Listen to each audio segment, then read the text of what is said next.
The murder of Brenda Thurman on a cold January morning in 2016 began when an ambulance brought former military sniper Brenda to the hospital. She became the victim of a tragic accident. However, just a week later, when a colleague of Brenda was found dead, certain suspicions arose about whether there was a direct connection between these two unexpected deaths. Around 9 a.m. on January 18, 2016, in Spokane, Washington, Gabrielle, the adult daughter of Brenda and Dwayne Thurman, was on the top floor of their home when she heard a loud sound coming from below. At first, she thought it was a broken dish that had fallen to the floor. Then she heard Dwayne's voice, who was calling for her. Gabrielle did not react right away. It took several more screams before she went down the stairs to the kitchen. What she saw shocked her. Brenda lay in Dwayne's arms, bleeding, with a large hole in her chest from the attack wound by gun. The Thurman family lived just 2 miles from Valley Hospital. They wasted no time. Dwayne carried Brenda to the car, and Gabrielle got behind the wheel. Dwayne dialed the emergency number. They rushed to the hospital. Doctors performed surgery, but unfortunately, it was too late. The victim could not be saved. One of the law enforcement officers found Dwayne sobbing in the emergency room. He was hysterical and couldn't calm down, alarming both the patients and staff. At one point, he threw up in the sink. When asked what had happened in the kitchen of their house, he cried out, "It's my fault, I'm an idiot." The gun accidentally went off. The Thurmans had been married for 18 years. Together they raised 2 children, Gabrielle and Michael. Dwayne met Brenda while serving in the Army Military Police. Brenda was known as the first woman to complete her training at the U.S. Sniper School. After completing her service, she received a master's degree and began a career as a support consultant with the Veterans Health Administration. Thanks to her work, dozens of soldiers underwent rehabilitation after experiencing emotional and mental trauma, enabling them to return to normal life. Dwayne also took a job at the Veterans Health Administration. By many accounts, the Thurmans' marriage was strong. Nevertheless, beneath the surface, hidden problems may have existed that they had not disclosed to anyone. Dwayne bought Brenda a turquoise Glock .380 pistol for her birthday. Shooting became a common activity for them. According to Dwayne, they wanted to rekindle warmth and love after a long period of tension in their relationship. The day before Brenda's death, they had a pleasant time at the shooting range. On January 18th, Dwayne sat at the kitchen table preparing both his and Brenda's pistols for cleaning. His gun had no magazine. He claimed he saw Brenda check the chambers for ammo and felt confident that the gun was safe to disassemble. Despite this, when he pulled the bolt, a deafening shot rang out. Dwayne told detectives that the turquoise Glock pistol had failed to eject shells the very first time they took it to the shooting range. It sometimes jammed, and the shell would get stuck inside. That morning, they had gone to breakfast and then returned home. Dwayne sat down to disassemble the gun. About 20 to 30 minutes passed before the shot rang out. He recounted, he just started to disassemble the gun when Brenda came over, sat in front of him, and began searching the internet for reasons for the cartridge jamming. As he started to disassemble it, it fired. Dwayne's account seemed credible because the situation in the kitchen was consistent with his description. Both pistols lay on the table, and the cleaning accessories were ready and nearby. The chair where Brenda had been sitting was moved away from the table, and the iPad she had used was lying on the floor. Spokane County investigators listened carefully to Dwayne Thurman's story and learned that their relationship had indeed been problematic. Dwayne claimed that he and Brenda had mutually agreed to an open marriage. Gabrielle and Michael confirmed that their father had been having affairs for years and openly admitted it. Dwayne insisted that the decision to pursue an open lifestyle was mutual. Brenda had also been dating a coworker, but Dwayne did not know him personally. Law enforcement agencies noted that Dwayne's actions were typical of someone faced with an accident. He repeatedly called Gabrielle, hurriedly drove his wife to the hospital instead of waiting for an ambulance, and called the police en route so that officers would meet them. All these signs indicated that he did not intentionally fire the gun. However, Gabrielle did not agree with this version of events. Some time passed between the sound she heard and the moment she went downstairs. When she entered the kitchen, Dwayne was holding her mother in his arms and did not provide any medical assistance. Why had he not made a call immediately after the incident? They arrived at the hospital too late, and Brenda's injuries were fatal. Gabrielle is certain that her stepfather, the man who adopted and raised her, deliberately shot Brenda. She asked the officers to detain him. In cases like this, when a gunshot results in death, it is necessary to look at all the facts, circumstances, and try to determine the intent of the potential killer. Despite Gabrielle's strong suspicions, the Spokane County detectives did not have the necessary evidence to bring charges. County medical examiner determined that the bullet that killed Brenda hit her directly in the center of her upper chest. The doctor concluded that the death was accidental. She made her assessment based on information received from detectives present at the autopsy. They saw no malicious intent and believed that the weapon had been fired accidentally. Based on this information, the expert classified the incident as an accidental death, which led to the investigation being stopped. A week after Brenda's death, another employee of the Veterans Health Department, Chief Surgeon John Marshall, disappeared. His wife, Susan, called the police on the morning of January 26 to report her husband missing. He was scheduled for surgery at 8 a.m., but he failed to show up at the hospital. The search for John began immediately. Law enforcement had been tracking the doctor since 5:30 a.m. when he arrived at the Youth Policy Center to change for a morning jog. The doctor left his personal belongings in a locker and left the center dressed in athletic shorts and a jacket. He took his iPod Nano and headphones with him. John's usual route was along the Spokane River, where there was a walking path along the steep bank nearby. Investigators were certain that if John slipped on the path, he could not have fallen into the river. Susan had a different opinion. She remembered that her husband was going for a run, but his car was still parked near the center.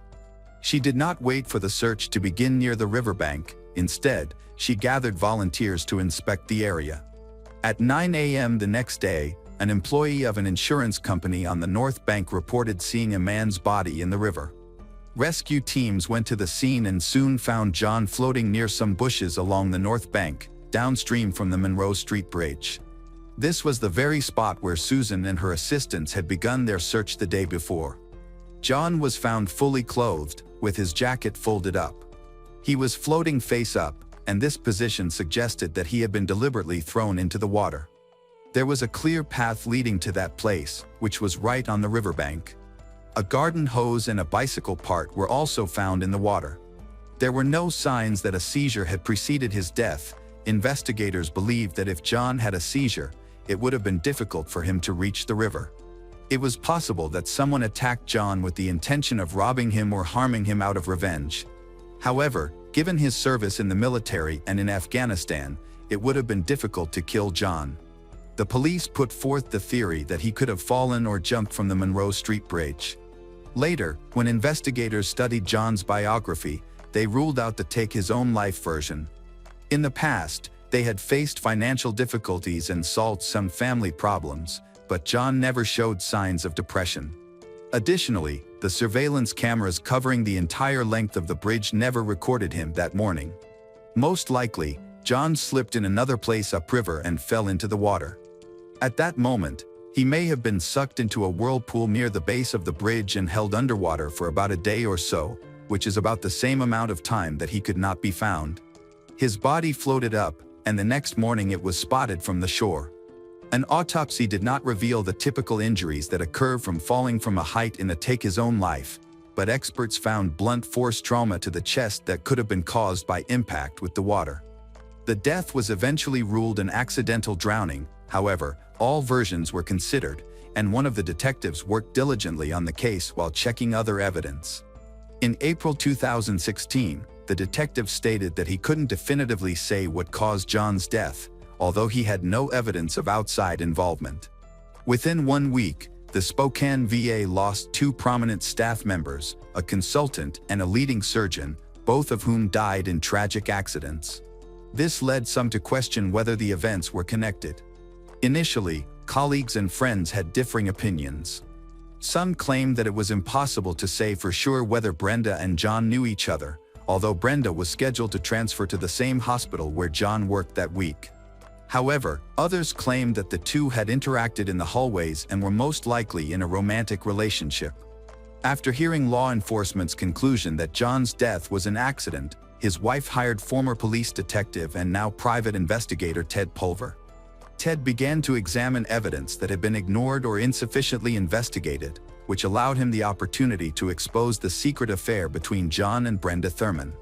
Ted noted that despite the alleged fall into the river, John's clothes were unharmed and not even torn.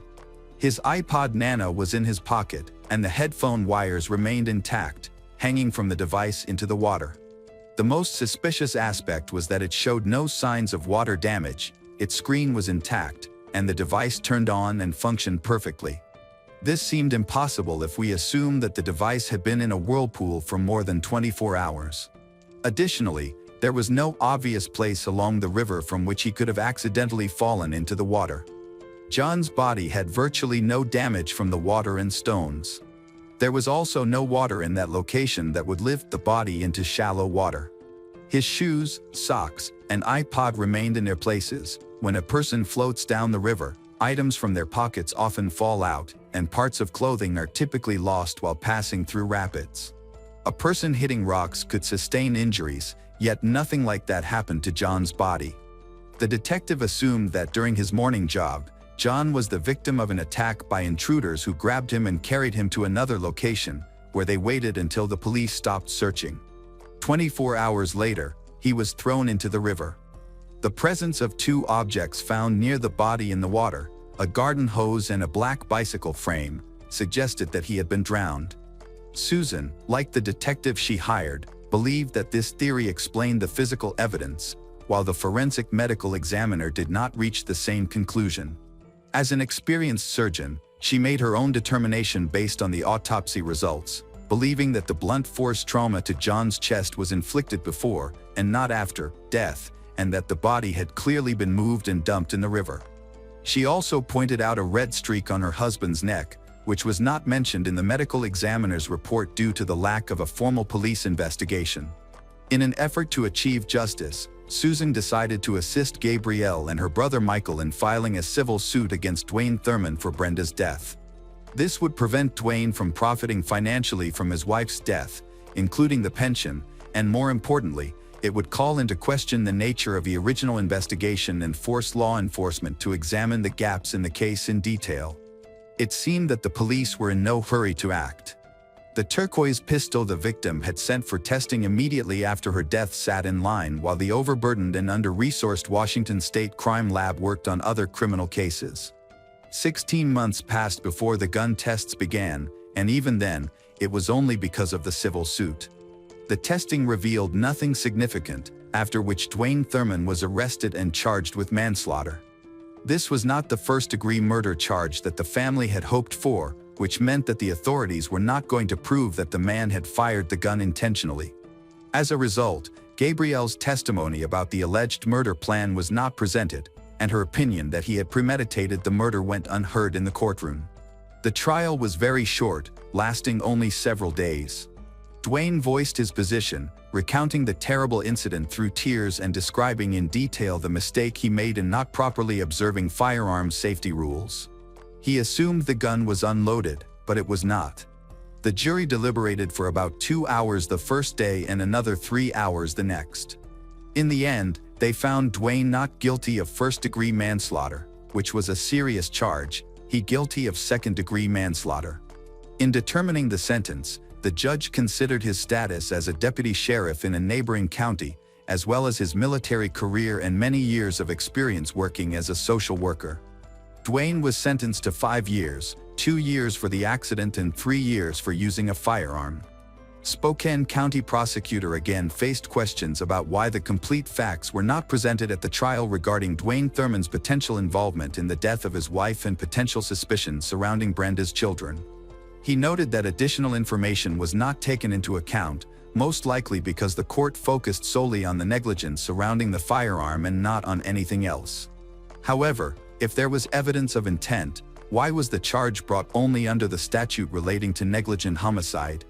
What facts indicated that Dwayne had a reason to intend to take the life of his wife? In the spring of 2020, The John Marshall case was sent back for retrial, during which time Susan began to speak publicly about the connection between Brenda Case and her husband's death. The retrial could lead to a reopening of the case in the future. While there is no direct evidence linking Dwayne to the murder of John, whose death is still considered accidental. However, private investigator Ted has claimed that anonymous individuals at the Veterans Health Administration have evidence of an affair between Brenda and John. Susan noted that whether or not John was faithful to her is not the main point. The essential question is whether the killer believed that Brenda was dating Dr. John. Rumors about this are certainly discussed at the institution. In May 2022, a new specialist took the position of forensic expert, giving Brenda's family a chance to make a second statement 6 years after her death was deemed accidental. The expert concluded that it was most likely murder.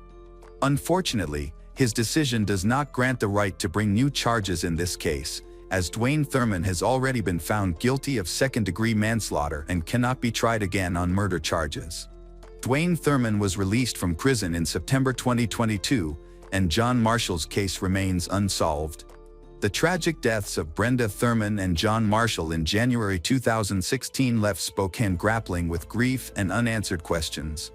Brenda's death, initially ruled accidental but later deemed a homicide, resulted in Dwayne Thurman's conviction for second-degree manslaughter, yet doubts about his intent persist, fueled by Gabrielle's unwavering belief in foul play.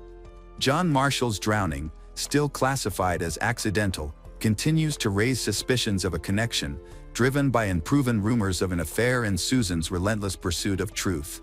Despite the civil suit and re-examinations, both cases remain shrouded in ambiguity, underscoring the challenges of uncovering intent in the face of conflicting evidence.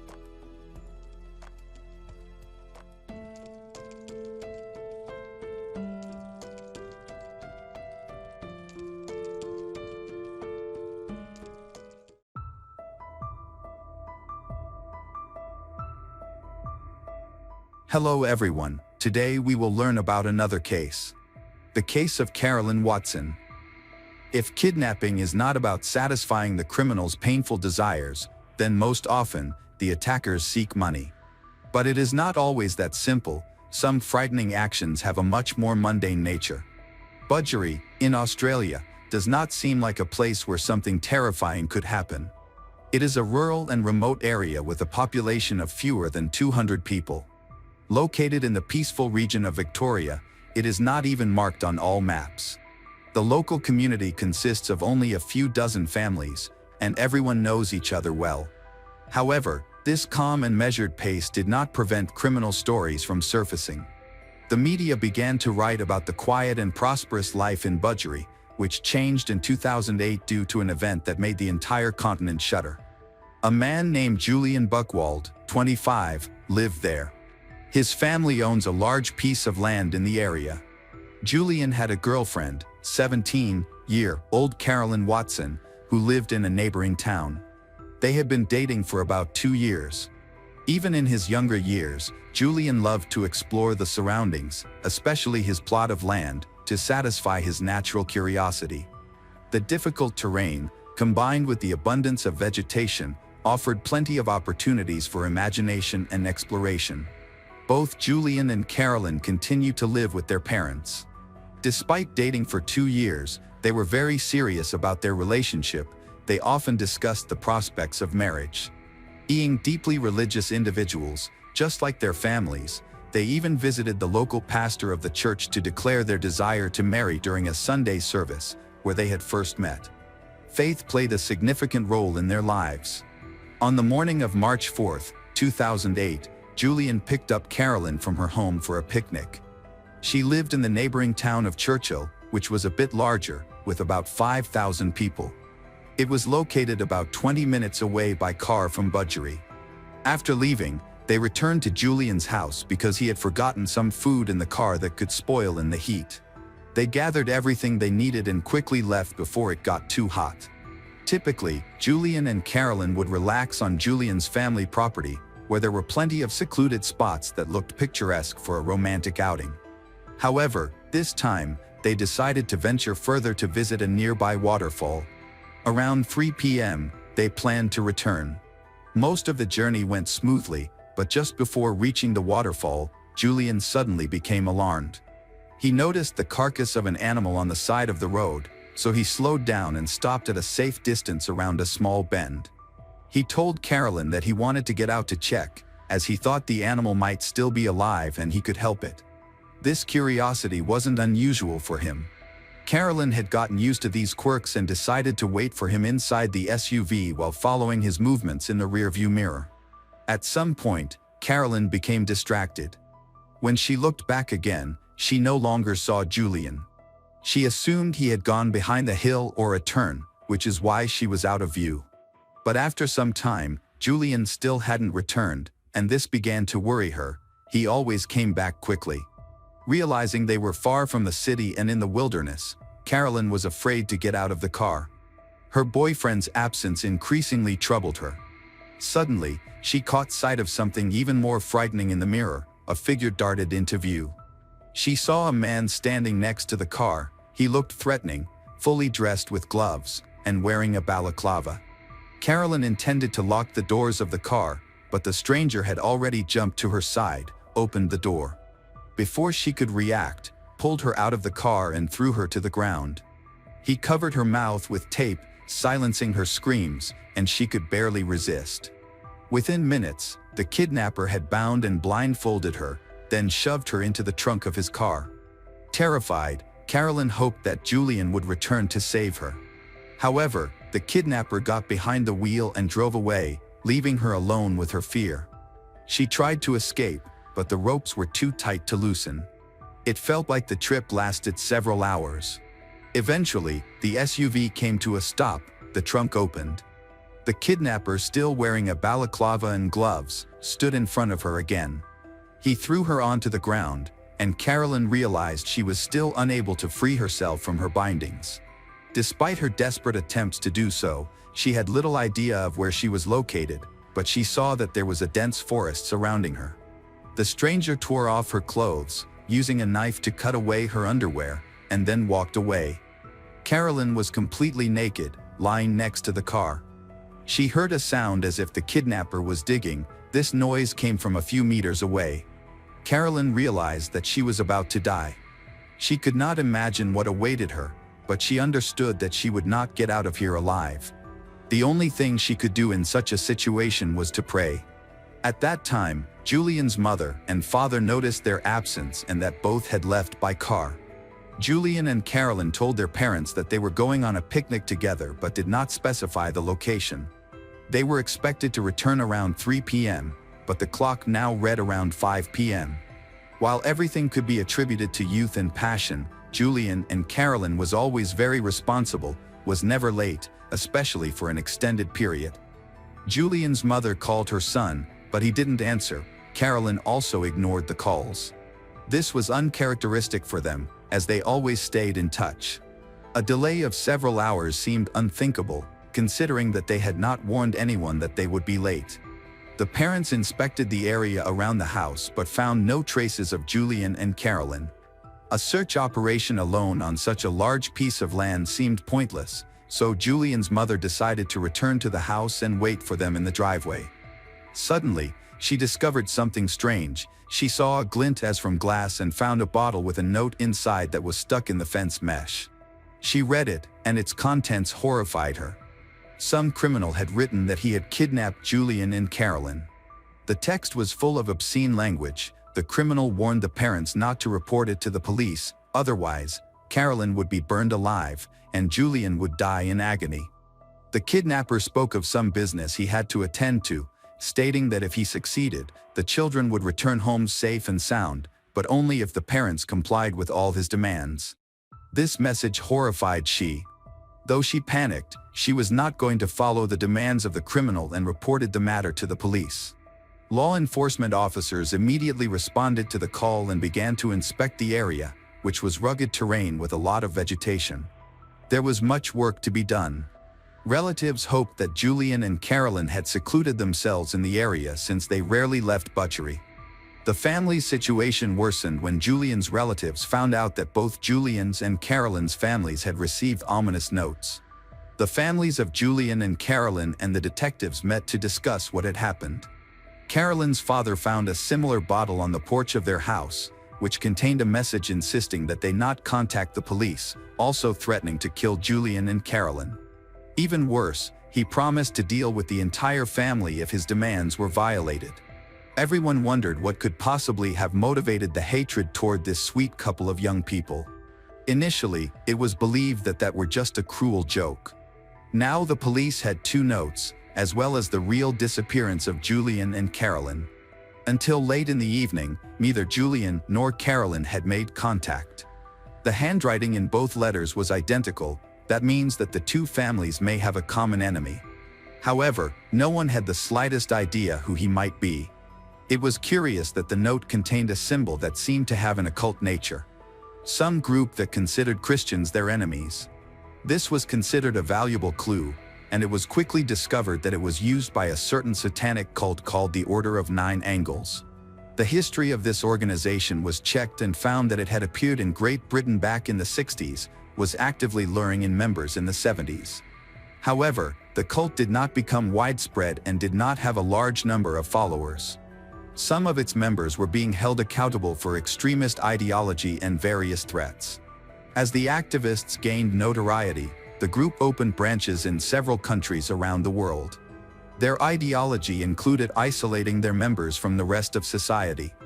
They openly advocated for violence and committing crimes against perceived enemies, specifically targeting Christians whom they recognized as opponents to be destroyed. The most frightening aspect of this movement's activities was the propaganda promoting human sacrifices, which horrified families and prompted the police to intensify their efforts. Julian and Carolyn were simply devout Christians. Interestingly, until that point, the activities of this group had only been observed in Australia. They could potentially attempt to declare themselves by committing their first ritual murder. Satanists might use the sacrifice of Julian and Carolyn to gain fame from there began to gather like-minded people. The relatives did not receive any news for several days. Julian's car was declared wanted, but that didn't help. All the detectives' efforts proved in vain as they couldn't find either Julian and Carolyn or any leads on where to continue searching. Considering who Carolyn and Julian may have contacted, it was believed that it would be impossible to return they alive. The relatives knew that they had packed only a small amount of food meant to last a few hours. They had no worn clothes and no equipment. They did not have tents to survive the temperature fluctuations that occur in Australia during the day and night. There were also concerns about dangerous areas where Julian and Carolyn could fall victim to predators. The scorching heat and hunger posed significant threats. Even if they escaped from their kidnappers, encounters with wild or poisonous animals could be deadly. The rescue operation transitioned to a recovery effort, but this, too, yielded no results. 6 days passed during which the families of Julian and Carolyn did not find any peace. Suddenly, a message arrived: Julian and Carolyn had been found. What was most astonishing was that both were relatively safe. They had simply emerged onto the roadway near the Alpine National Park. A passing farmer stopped to help and immediately reported their situation to the police. It was not surprising that law enforcement officers were unable to find any trace of the individuals Julian and Carolyn. The national park was several hundred kilometers from where they lived, requiring about a 6-hour drive by car. Julian sustained serious injuries. While making their way through the desert, he suffered sunburn, cuts from thorny bushes, blisters, and bruises all over his body. Nonetheless, aside from the extreme stress of their ordeal, they were otherwise fine. Detectives met with Julian and Carolyn to gather information and prevent potentially dangerous criminals from operating in the area. They first communicated with Carolyn, who detailed the horrific trials she endured after being kidnapped. She described being undressed, thrown to the ground, where she lay and prayed just a few meters away from her kidnapper, who was digging in the earth. She was certain that this was her grave. This agonizing wait continued interminably until the sounds of digging stopped. Carolyn heard footsteps moving away, and everything went silent. Realizing that the criminal had abandoned her, she knew she could not remain passive. Quickly, she attempted to free herself from her ropes, but they did not yield. Her hands hurt as she rubbed them until they bled. Suddenly, she heard Julian's voice calling her name as he crawled closer. He managed to rip off her blindfold and the duct tape from her mouth. Julian, also tied up and without clothes, had managed to free his hands. This allowed Julian to finally escape and then free Carolyn. However, the danger was not over. The kidnapper could return at any moment. There was no car, but the abandoned backpack and scattered contents of the trunk remained. They found supplies that they had taken with them for a picnic, gathered everything, and fled into the thicket.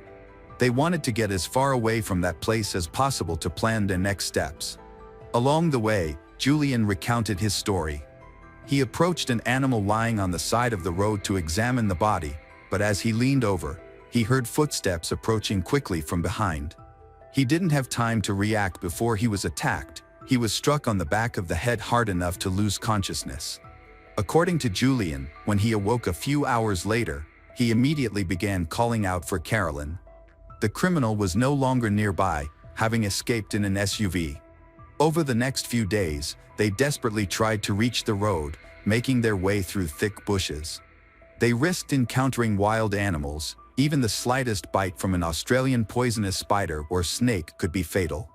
Their supplies were very limited since they had packed only a small amount of food for their picnic, specifically. During the day, Julian and Carolyn suffered from the suffocating heat, risking sunstroke. At night, they struggled to stay warm, sharing a single sleeping bag. The situation was compounded by the fear that the kidnapper could pursue them and find them at any moment. Both Julian and Carolyn were completely unaware of why this had happened to them. The situation worsened when, a few days later, they unwittingly returned to the same place where they had been held hostage. As it turned out, they had made a large circle. Nevertheless, Julian took advantage of the situation. Despite his fear of being caught, he was able to steal clothes and any remaining food, improving the dire condition of the starving couple. However, everything came to an end quickly. Carolyn fell into despair, feeling that they could not be saved, and found solace only in prayer. Finally, God heard her pleas. After 6 days, they were able to find their way out of the dense bushes. They emerged onto the road, where the police spoke to Julian, for the most part, confirmed his girlfriend's account, except for the part where he claimed to be unconscious. Julian and Carolyn was sent to stay in the hospital and then with their relatives, but law enforcement officers had no time to rest. Despite the miraculous rescue of the kidnapping victims, the armed forces still faced a real threat that the dangerous organization responsible for the kidnapping would continue its destructive activities. It had to be stopped at any cost. Before bloodshed could begin, the police decided to go to the place from which the prisoners had escaped. They found cut pieces of duct tape, clothing, a shovel, and other items, all of which were checked. To the detectives' amazement, some items belonged to Julian, including a rope found in his house's barn. There was also disturbed earth that had been dug up. The detectives discovered a balaclava, black clothing, gloves, and other things described by Carolyn. From that moment, Julian's story became even more disturbing. In particular, Julian was never able to show any signs of the head injuries he claimed to have sustained. Any such injuries should have remained visible, especially if Julian had indeed delivered a blow that could have knocked him out for several hours. They decided to talk to Julian again. From the start, the detectives made it clear that they had good reason to suspect him of kidnapping. Julian was nervous but insisted on his story, referring to his beloved, who confirmed much of what he said. However, within a few hours, he was brought to justice. Julian admitted that he had organized the kidnapping himself.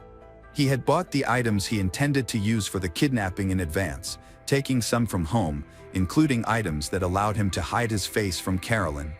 He had even trained for some time to tie knots that would not injure when immobilizing someone. The cult symbols used in the letters were meant to scare his parents and Carolyn's relatives into not contacting the police, preventing detective intervention. Julian deliberately used foul language in the letters he sent to the Buchwald and Watson families. No one thought he would say such words. Julian had deliberately chosen the longest route to the waterfall to avoid detection and confuse the tracks. The guy kept a lookout for anything suspicious that could attract attention and give him the opportunity to implement his plan. He eventually noticed an animal carcass on the side of the road and decided it was time to act. Julian stopped around a corner to hide from Carolyn's sight, changed his clothes, and returned to the car to play out the rest. The place he had chosen to take Carolyn was far away, allowing them to stay away from people.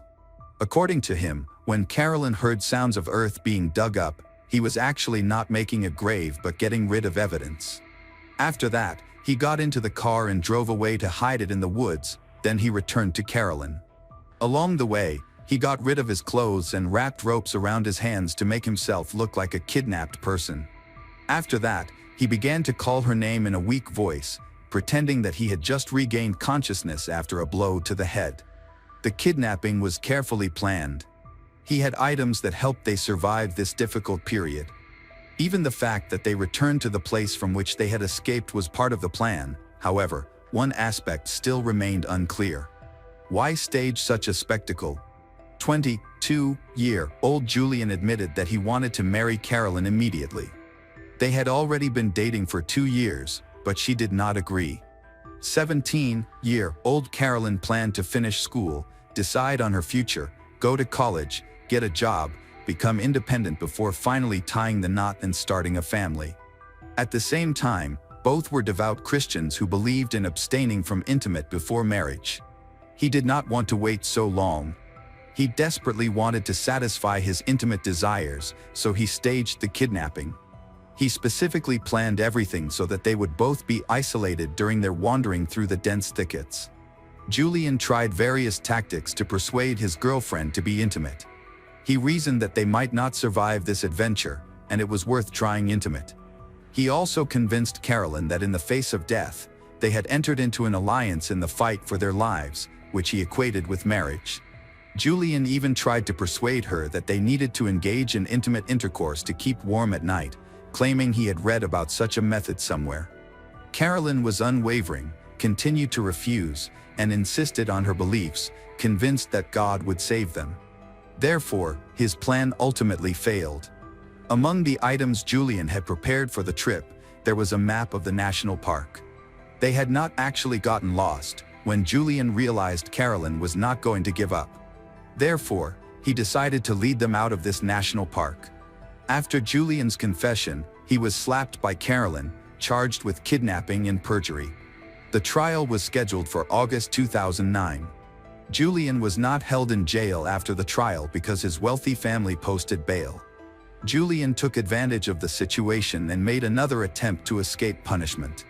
In September 2009, he obtained an Indian passport, boarded a plane, and flew to China.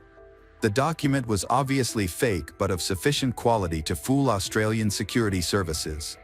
Julian dyed his hair black and spent a long time sunbathing to darken his skin as much as possible, even though he was fair-skinned and required many tanning sessions. Although he managed to fly out of Australia, the Indian security services were more vigilant and refused to let him enter the country. Julian was arrested in Singapore. It was assumed that India was only the first stop on his journey and that Germany was intended to be his final destination. After that, he received a sentence of 7 years and 3 months for kidnapping, as well as an additional 6 months for escaping.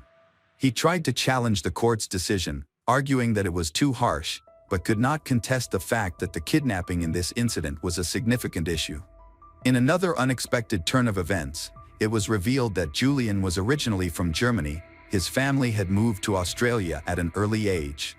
In 2014, the Immigration Service considered the possibility of canceling his visa. Julian tried to resist this decision but failed.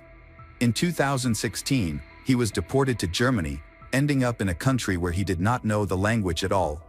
There were no relatives or acquaintances with whom he could start anew. His further fate is not reliably known, and there is no information about whether he went to prison. According to some sources, Julian's situation has worsened. On the other hand, Carolyn could not come to her senses for a long time after such a betrayal. It was difficult for her to learn to trust people, especially men. What happened in her life afterward is unknown.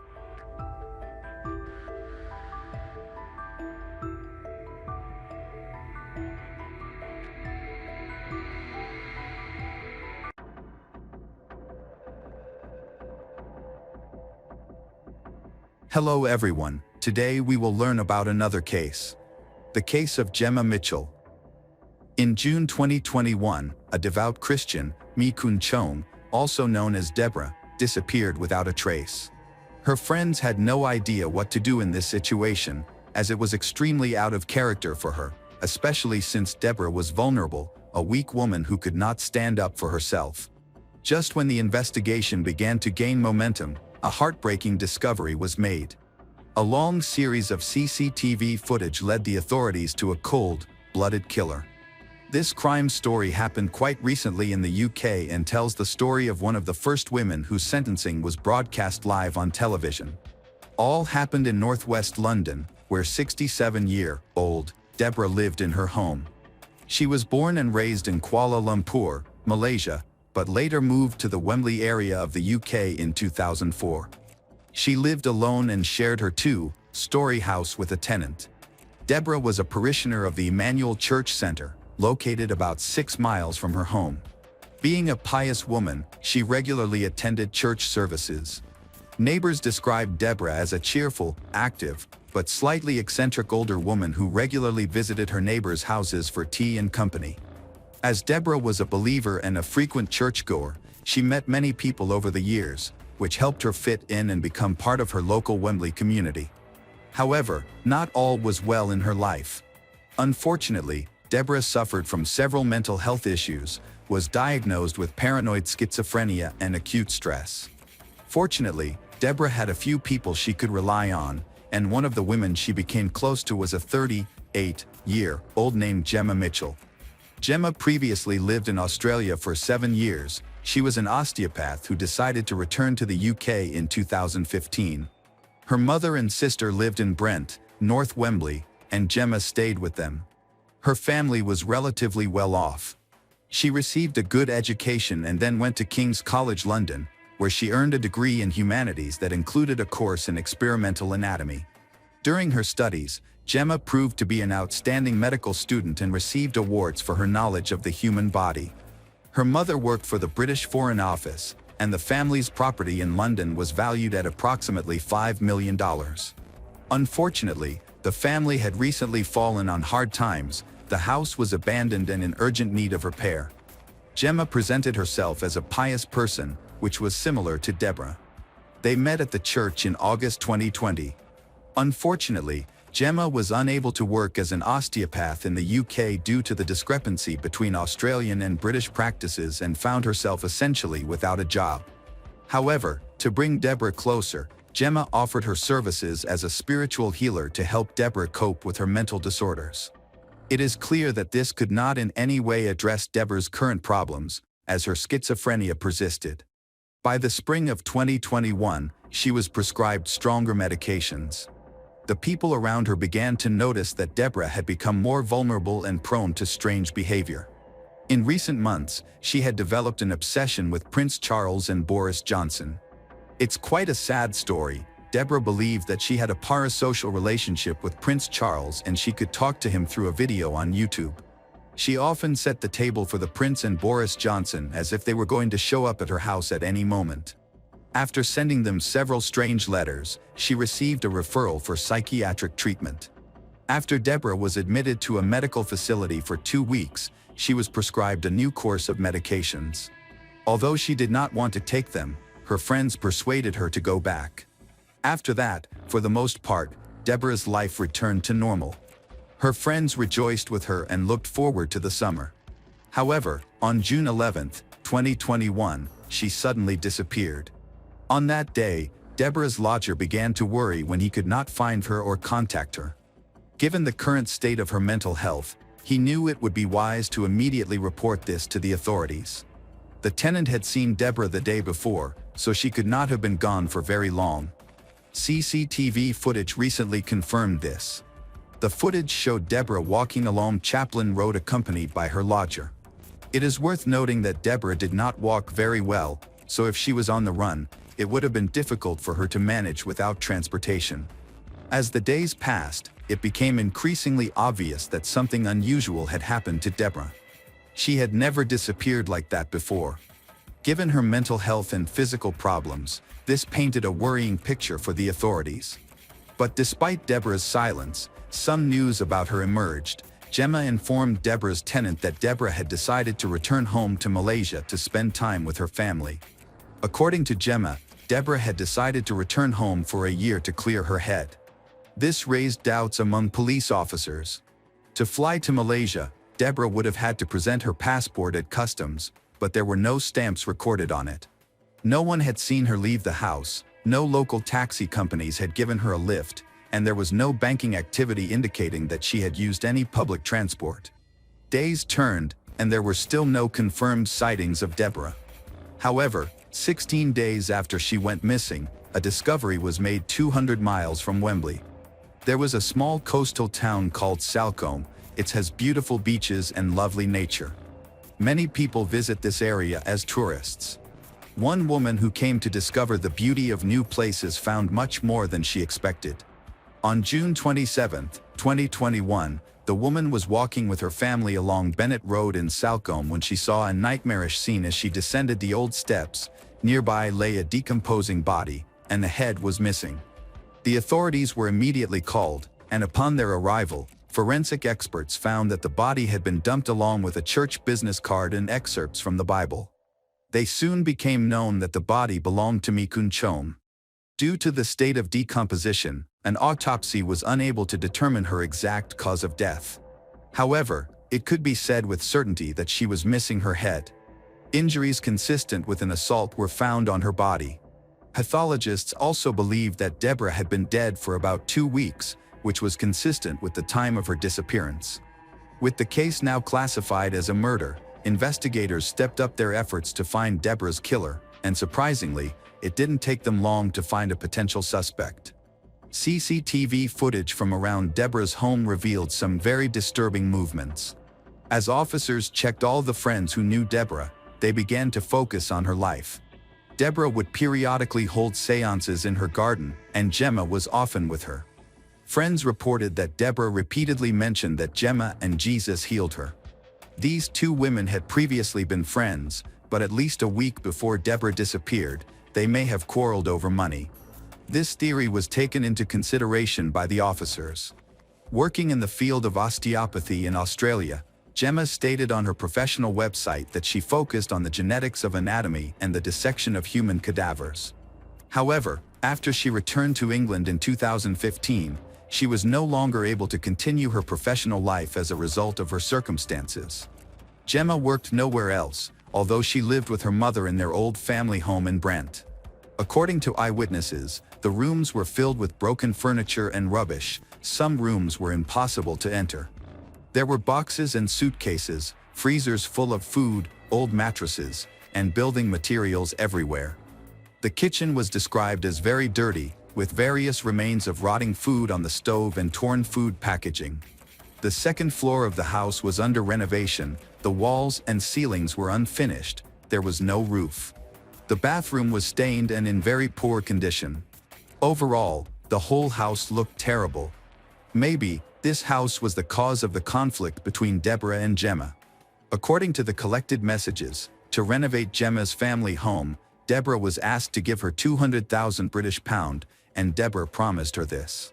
However, after a while, Deborah advised Gemma to sell the house and enjoy the money because life is too short. In a subsequent message, Deborah told Gemma that further repairs and construction would cost a lot of money, which Deborah had nothing for. And from that moment on, the relationship between them deteriorated. Over the next few days, Gemma became more and more persistent and aggressive towards Deborah. On June 8, 2021, Deborah finally got tired of listening to Gemma's complaints and sent her an SMS in which she wrote, "Until you resolve the issue with the house, I do not want you to come to me. I am experiencing stress from your presence." Just 3 days after this, Deborah disappeared. Fortunately, many surveillance cameras filled in all the gaps and allowed law enforcement to create a clear picture of what happened. At 6:15 a.m. on June 11th, Gemma was seen leaving her abandoned house with a large travel suitcase and a backpack on her shoulders. At that time, she was wearing a hat. By 6:40 a.m., Gemma had already changed her clothes, covered her face with a mask, and put her backpack inside the suitcase. In this CCTV footage, Gemma can be seen moving towards Deborah's house. At 7:56 a.m., she took off her hat. However, she could still be seen with the suitcase and mask on her face. Presumably, Deborah was tragically killed in the next 4 hours, because at 12:05 p.m., Gemma was again caught on CCTV, this time carrying 2 suitcases. They both seemed quite heavy as she struggled to carry them. The smaller suitcase most likely contained personal belongings and Deborah's financial documents, which Gemma needed for her further actions, as she intended to use them to create a will. Then, she called a taxi to take her with the 2 suitcases to the right address, but Gemma had to wait for the car for 40 minutes. It was only at 4:15 p.m. that she returned home with a large blue suitcase. Later that evening, Gemma went to a hospital located in the center of town for treatment of a broken finger.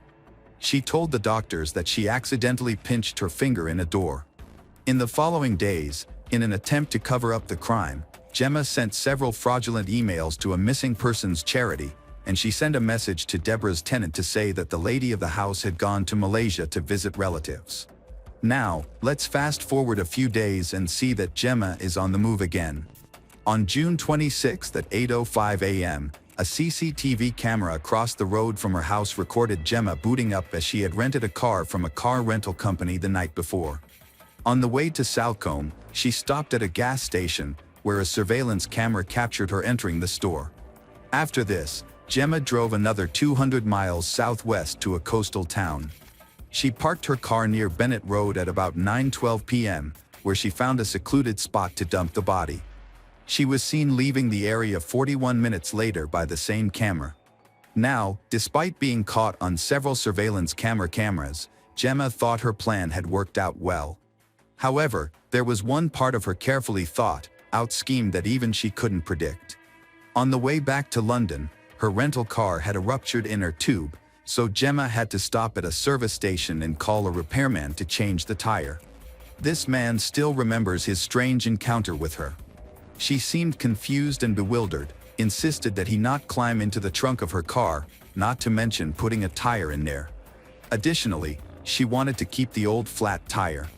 The repairman also noted that the car had a strange, heavy, and musty smell, as if someone had been sleeping in it without any ventilation.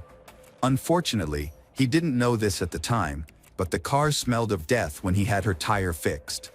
Gemma returned home, where she returned the Volvo and threw the blue suitcase on the roof of a barn belonging to one of the neighbors. The very next day, Deborah's decapitated body was found. The authorities would need another 5 days to find her head. All these clues naturally pointed to Gemma, and the authorities decided to pay a small visit to her 15 minutes before midnight, taking her into custody. Gemma was immediately handcuffed, and the police began to search the house, looking for evidence that could link Gemma to Deborah's murder. As a result, Deborah's personal belongings and financial documents were found, as well as a fake will from Deborah that had been created on a computer. In this will, Gemma named herself and her mother as the beneficiaries of Deborah's entire estate, which was valued at the time at approximately £700,000. Gemma's first official interrogation was held 2 days later and was filled with a whole host of evidence, questions that Gemma did not answer. There are a great many surveillance cameras in modern London, and the fact that Gemma thought her journey with a heavy suitcase containing Deborah's body would go unnoticed did not work. Apparently, Gemma became more open during the interrogation and realized that she had no hope of justifying herself.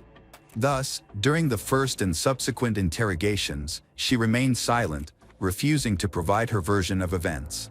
Despite her refusal to cooperate with the investigation, the trial of Gemma Mitchell began a year later. On October 11, 2022, Gemma Mitchell not only denied killing Deborah but also refused to testify in her own defense.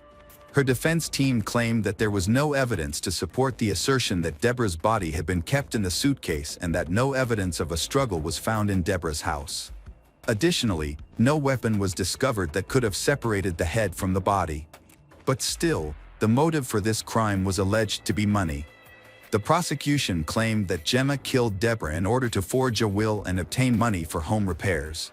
A notable level of heartlessness was revealed when it was noted that in the period between the murder and her trip with Deborah's body in the suitcase to Salcombe, Gemma went on a date with someone she had met on the internet at the London Zoo.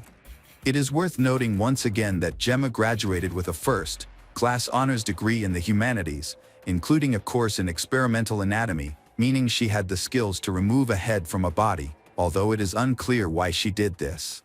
The deliberation, the jury delivered their verdict on October 27, 2022. Gemma Mitchell was formally found guilty of the murder of 67-year-old Mi Kun Chom. Gemma's conviction made national headlines. During the sentencing phase of the trial, which was broadcast live on television, Gemma became the first convicted murderer in England and Wales to be sentenced live, as well as being the first woman in the UK to have her sentence filmed. The judge's words to Gemma were quoted as follows. He stated that she had left her residence early in the morning with a large suitcase that, as shown on surveillance camera, was either empty or contained very little. He mentioned that she took public transport to Deborah's residence and stayed there for more than 4 hours. The judge noted that the suitcase she brought home was now clearly full and heavy. He expressed no doubt that she had killed Deborah in her home and concluded that, considering she had not provided any explanation during her interrogations, she had gone to Mi Kun Chom's house that morning with the intent to kill. He remarked that she showed absolutely no remorse and seemed to completely deny what she had done. With the irrefutable evidence against her, the judge announced that Gemma Mitchell was sentenced to life in prison with a minimum term of 34 years, which meant that Gemma would not be eligible for parole until July 10, 2055. During Gemma's trial, a statement from Deborah's sister, who lived in Malaysia, was read to the court. In this statement, the sister wrote, "They still don't understand how she died. This secret will haunt she forever." Gemma never accepted responsibility for Deborah's murder, leaving many questions unanswered. However, for many, the motive appears clear and simple. Deborah was a vulnerable woman seeking help for her mental health problems. She confided in her friend Gemma, even offering her a significant amount of her savings to help with the house. But Gemma's actions constituted a vile and disgusting crime. Since Gemma's conviction, several of her former friends have come forward to share their own experiences with her, revealing that she had always tried to steal money, lured partners, and was a real snake. In the end, the case of Gemma Mitchell stands as a chilling reminder of how trust can be exploited in the most sinister ways. What began as a friendship rooted in shared faith and mutual support spiraled into a calculated act of betrayal, driven by greed and desperation. Deborah's tragic fate not only shattered the lives of those who knew her but also left an indelible mark on the UK's legal history, with Gemma's sentencing etched into public memory through its unprecedented live broadcast. As Gemma serves her life sentence, the unanswered questions surrounding Deborah's final moments linger, a haunting echo of a crime that stripped away a vulnerable woman's life and exposed the dark depths of human nature.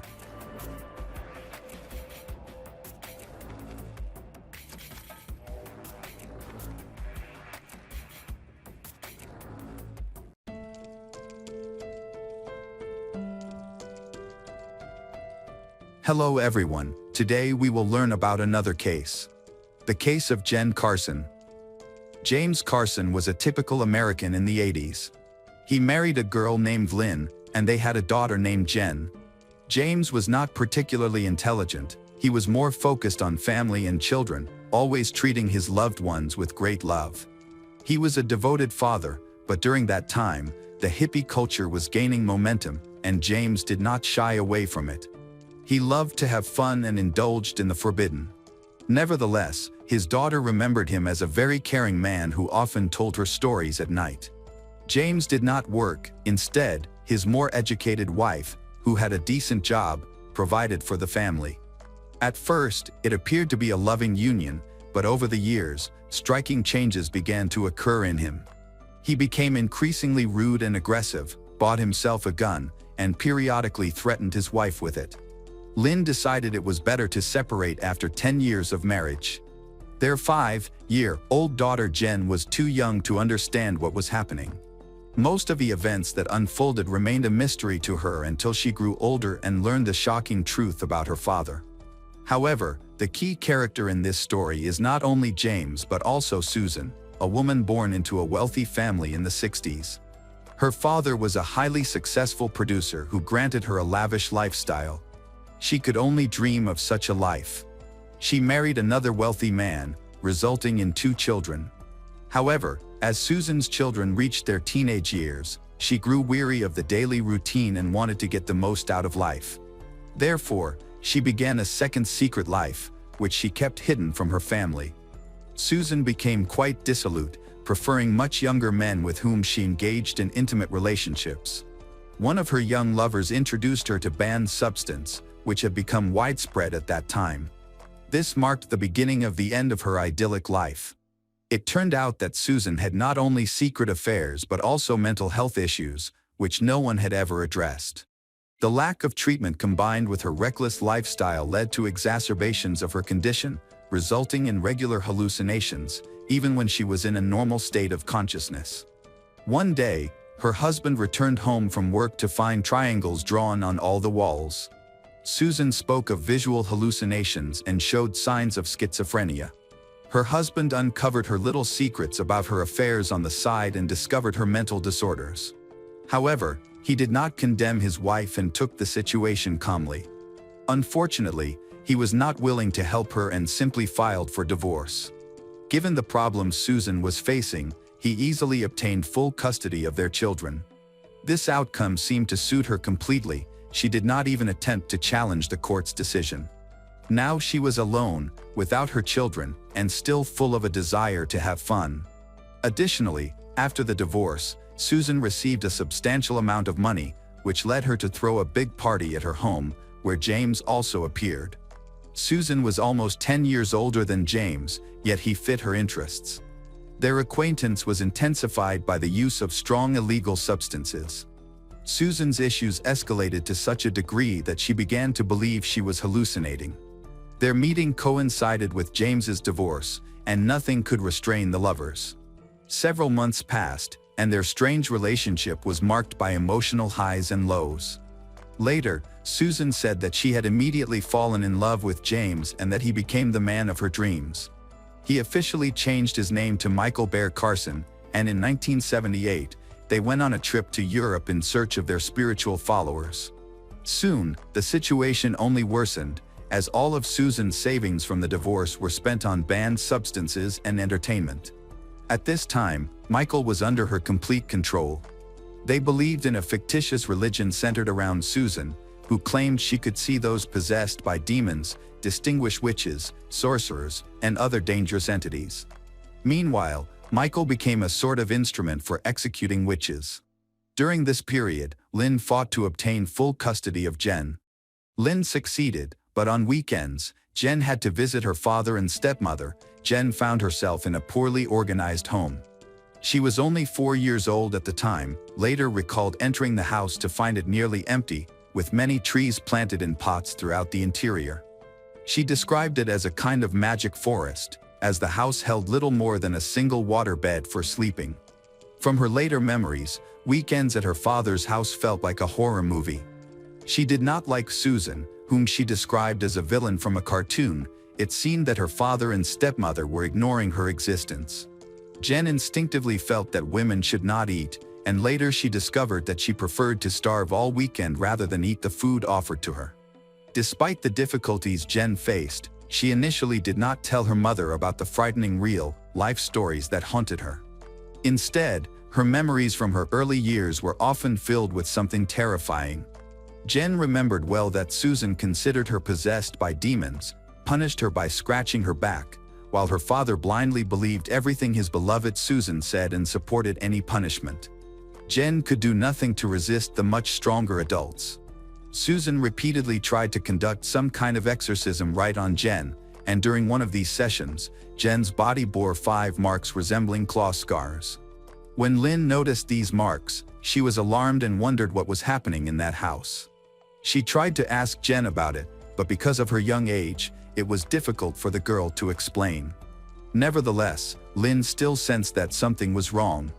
It became clear to her that James's transformation into Michael was not an accidental event. In marriage, he had become much more aggressive. Lynn now believed that her daughter was in danger. Attempts to reach James were futile, as he was completely under Susan's influence. Contrary to the court's decision, Lynn took her daughter and ran away with her. Until that moment, they had lived in Phoenix, Arizona, and now they had moved to California. Lynn did not tell anyone their new address because she feared that if her actions were revealed, Jen would be taken away and that she would lose any opportunity to see her. She felt that Jen would not survive to enter school. Lynn did not want to contact law enforcement at all, knowing how slowly the system worked. Realizing that anything could happen during an investigation, she decided not to waste time. Lynn had to quit her job, and they lived very poorly after the escape, relying on random earnings. This escape became the second significant event in Jen's life. The first was the sudden divorce of her parents, which she never understood because her mother and father had once seemed to love each other. As she grew older, she supported Lynn's actions. Her mother explained that her father was sick, and they just needed to stay away from him to avoid being infected. In reality, James and Susan's way of life became eccentric, spending money on substances while neither worked. They decided to move to California, possibly because, during a moment of clarity, Michael wanted to reclaim his daughter, or maybe he thought things would be better there. They had no idea where they could find Jen and Lynn after moving. After days of wandering, Susan and Michael settled in San Francisco, where they met a girl named Karen Barnes, who was then 23 years old. Karen dreamed of becoming an actress and moved to California to try her luck in acting. Unfortunately, during this period, she met Susan and Michael, who willingly shared information about their cult. This unhealthy behavior intrigued her. The entire group ended up in a rented apartment since Susan and Michael could no longer afford housing. Karen became the first person to join this cult. She was attractive and immediately caught Michael's eye. However, he could not betray Susan behind her back, so he approached Karen openly and told her that he believed she should become his second wife. This proposition was unacceptable to Susan. She claimed to have seen the future and insisted that Karen was a witch who intended to destroy the cult and kill them both. Michael believed Susan so completely that he feared her power and obeyed her without question. Susan easily convinced him that he had to deal with Karen, making her the first victim of their cult. Michael agreed, waiting for Karen to arrive after taking a cast iron frying pan and a knife. On March 7, 1981, he hit Karen on the head to stun her and then stabbed her, inflicting 13 wounds to her face and neck in what seemed to be a ritual murder. They wrapped Karen's body in a blanket, placed her head on a pillow, and drew a series of strange symbols on the walls before leaving. Karen's dream of becoming an actress was shattered. When the door was broken down, her skull was discovered in a pool of blood, but no trace of the criminals was found, except for the drawings, which included the name Susan. The apartment had been rented by Karen, and aside from a superficial description from neighbors, there was no information about Michael and Susan. They fled, fully aware that they needed to distance themselves from the crime scene. They hitchhiked north and lived for a year in a secluded cabin in the wilderness, where no one could find them. Very little is known about this period in their lives. A year later, feeling bored, they discovered an illegal marijuana farm outside the city and decided to go there. It was quite a large illegal organization with a lot of work and a shortage of workers. Susan tended to the plants while Michael monitored the safety of the operation, and together they continued to live their typical hippie lifestyle, remaining constantly intoxicated from substances. A young man named Clark Stevens intervened in the matter. He was a 26-year-old guy, a friend of the plantation owner. Clark was well versed in growing illegal plants, but he drank a lot, and he had his own vision that contradicted Susan's opinion.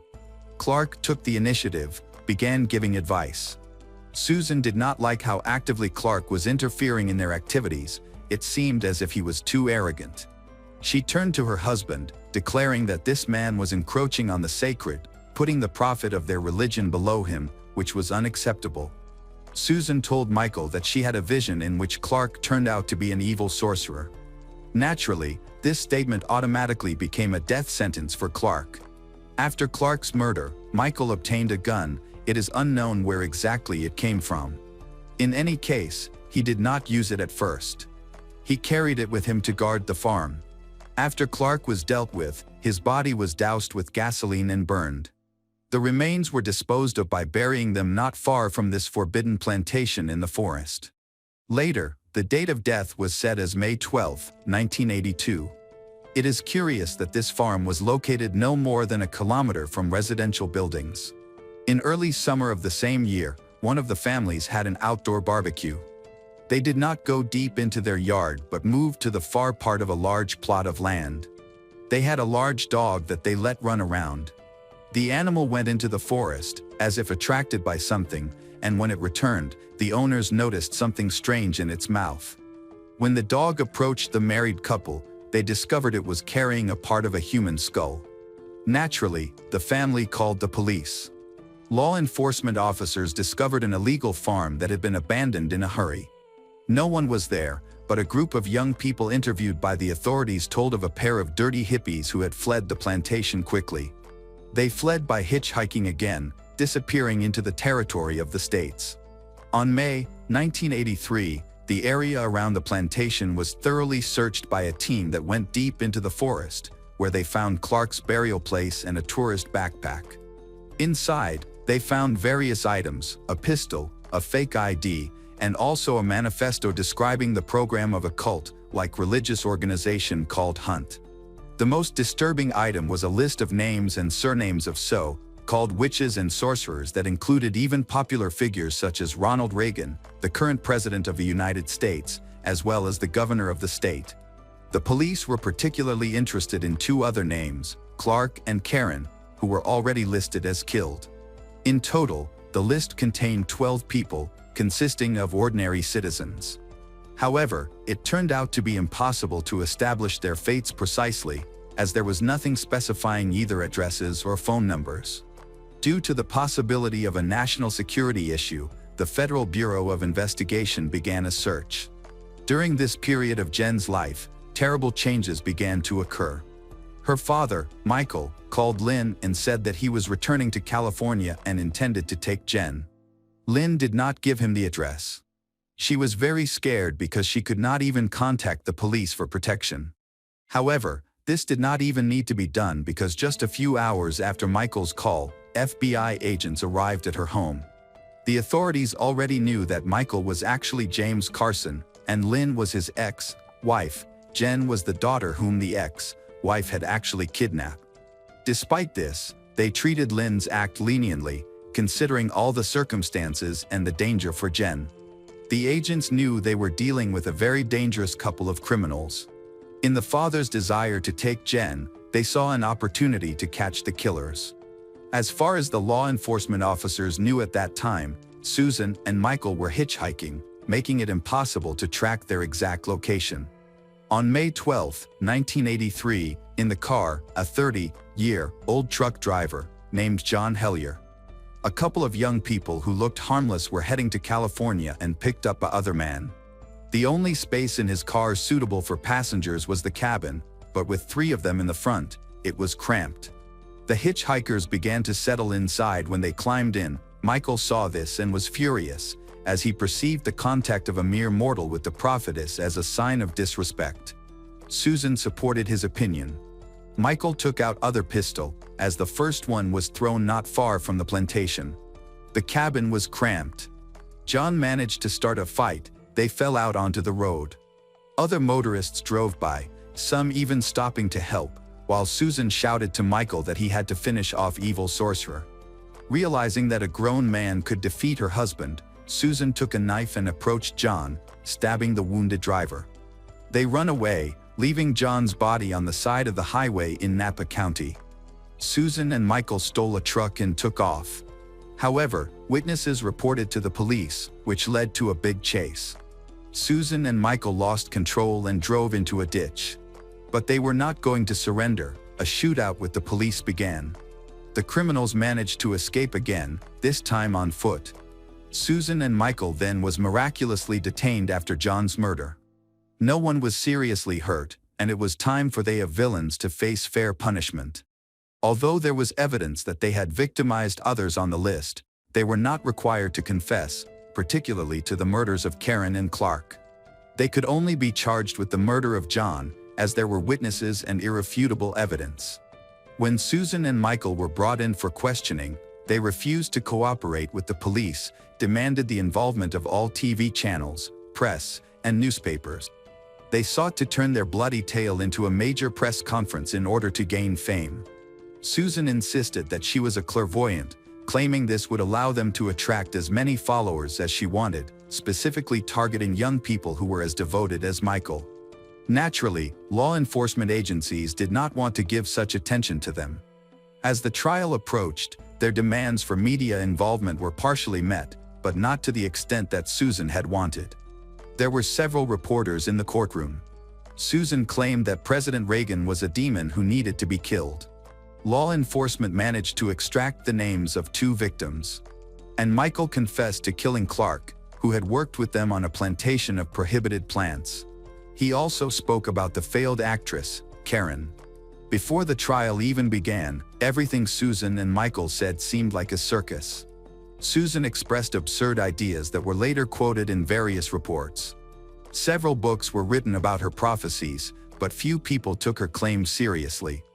Among Susan's statements was the assertion that all these murders were committed in self-defense. She concluded her speech by expressing her bewilderment at why their fight against evil warranted any accusations. The forensic expert detailed the atrocities committed by Susan and Michael, making it obvious that their actions had nothing to do with self-defense or fighting demons. They themselves were pure evil. Both were sentenced to life imprisonment with the possibility of parole after 75 years for 3 counts of murder. It was clear that the killers should never have been released. It seemed that everything was over, but Jen's life turned into a nightmare. She accidentally learned the whole truth about her father and stepmother, which came with shocking details. Consequently, she found it impossible to trust anyone. Realizing that her own father, the man who had personally fed her breakfast every day and combed her hair, was capable of such terrible evil, she understood that evil was everywhere, impossible to escape. In her youth, she slept with scissors and a knife under her pillow, believing it the only way she could close her eyes and fall asleep. This fear eventually transformed into a fear that she herself could become a manifestation of pure evil, because the blood of murderer ran in her veins. Thoughts of what her father had done haunted her relentlessly. At the age of 10, Jen even considered taking her own life. During that difficult time, she was actively supported by her mother, stepfather, and teachers. These close figures helped her resist despair, and she chose to embrace life. As a teenager, Jen dated various guys but found it hard to hide the truth about her father. Many learned who he was and subsequently broke up with her.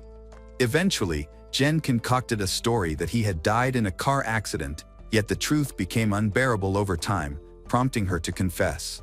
Ultimately, she realized she had to confront her fear head-on. At the age of 20, Jen visited prison for the first time in years to see her father.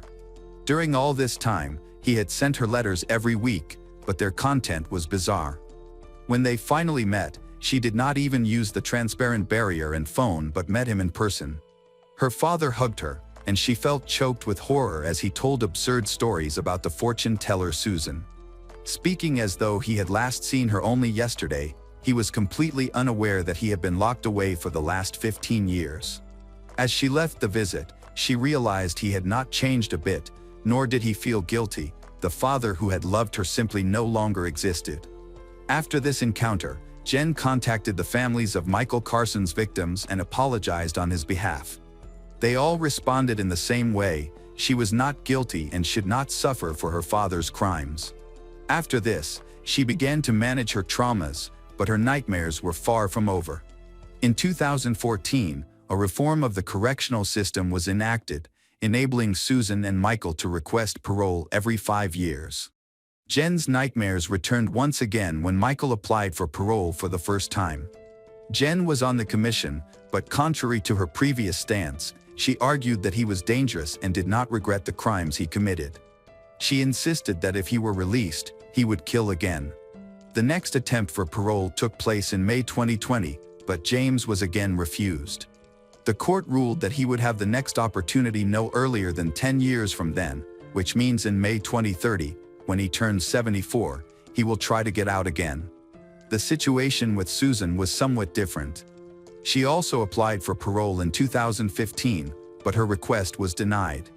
The court ruled that she would not be eligible for another opportunity for 15 years. A lawyer took up her case, believing that this was too long a period. In 2023, the defense attorney's appeal was approved, so in December 2025, another hearing will be held, and Susan will have the right to seek parole.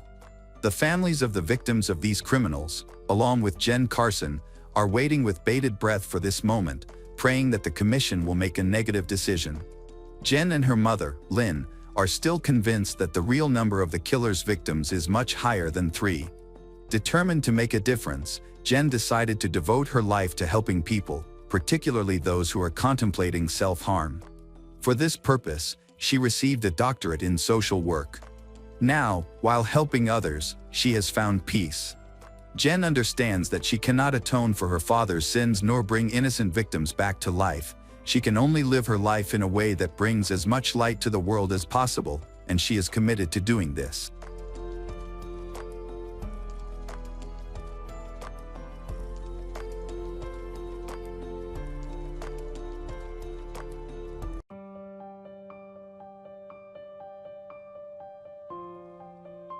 Welcome back, mystery lovers. Today's case is going to keep you on the edge of your seat. The case of the Watts family.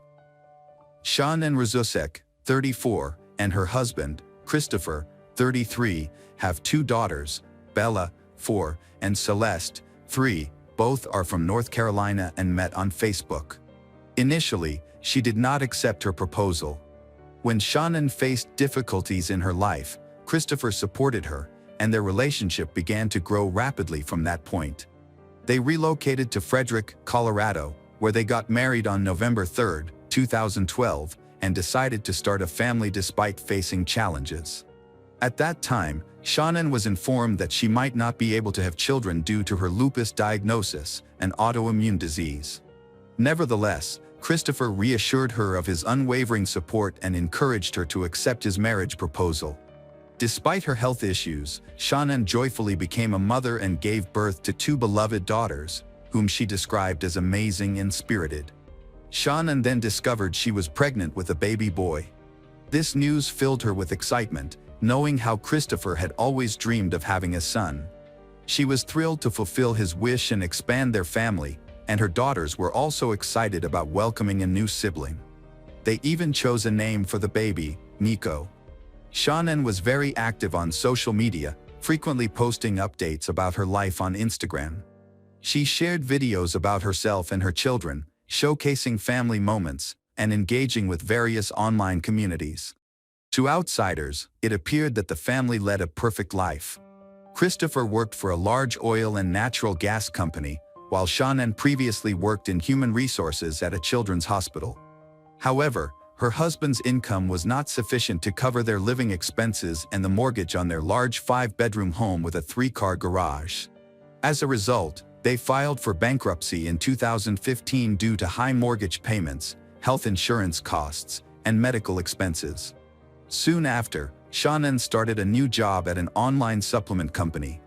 She loved the job because it offered many benefits. She could spend all day with her children and have quality time with them, while also having the opportunity to travel for work with a high salary, which suited her very well. On June 16, 2018, she shared a heartfelt post on social media about her life, expressing her happiness and satisfaction with her new job. In her post, she mentioned that she loved the lifestyle that allowed her to live fully and cherish every moment with her family. Shannon often expressed her happiness and painted a picture of a thriving, successful, and friendly family on social media. During a live session, she mentioned that she had many upcoming plans and trips. From June 22 to 26, she was scheduled to travel to San Diego with Christopher. After that trip, she planned to take their daughters to North Carolina to visit relatives, returning home on August 7. She was also looking forward to a short business trip for work that would last just a couple of nights. She shared her plans and cheerful posts on social media. After attending a seminar in Arizona, she returned home on August 13, 2018. Her close friend, Nicola Toft Atkinson, picked her up from the airport and dropped her off around 2 a.m. This was the last time anyone saw Shannon alive. A friend later noted that Shannon appeared very tired and exhausted, as if she hadn't been sleeping well, but she seemed determined. It looked like she was preparing for something at home, where her husband Christopher and their 2 daughters were waiting for her. On August 13th, Shannon had an appointment for a checkup regarding her 3rd pregnancy, which was in its 15th week. The doctor's visit was necessary to ensure that everything was progressing normally. However, when she failed to arrive for her 10 a.m. appointment and missed a business meeting, her friend Nicole became concerned. Nicole found it unusual that Shannon wasn't answering her phone or responding to text messages, especially since Shannon typically took her communications seriously because of her job and her responsibilities as a mother. Worried about Shannon, Nicole tried to call her throughout the day. When that didn't work, Nicole decided to check on her at her house. Upon arriving, Nicole noticed her car in the driveway and knocked on the door, but no one responded. Next, Nicole called her husband, Christopher, who was at work, and then contacted the police. The police arrived at 1:40 p.m. and attempted to get a response by knocking on the door, but when that failed, the officer contacted Christopher and suggested he come to help check the house. When Christopher arrived, he entered the house with a police officer. They found Shannon's mobile phone on the sofa, between the pillows, while in the kitchen, her handbag, wallet, and keys were located. A suitcase filled with belongings was near the stairs.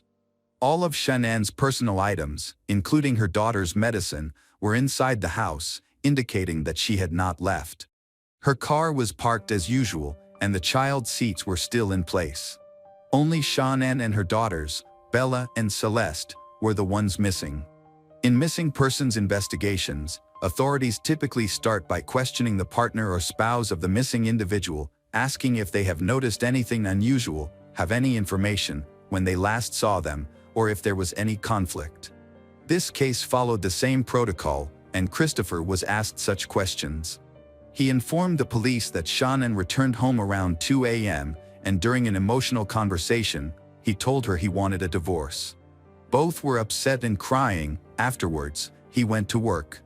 He never saw Shannon again. Surveillance footage from a nearby house confirmed that he left at 5:15 a.m., and no one else exited the house after that, prompting the police to call in a detective.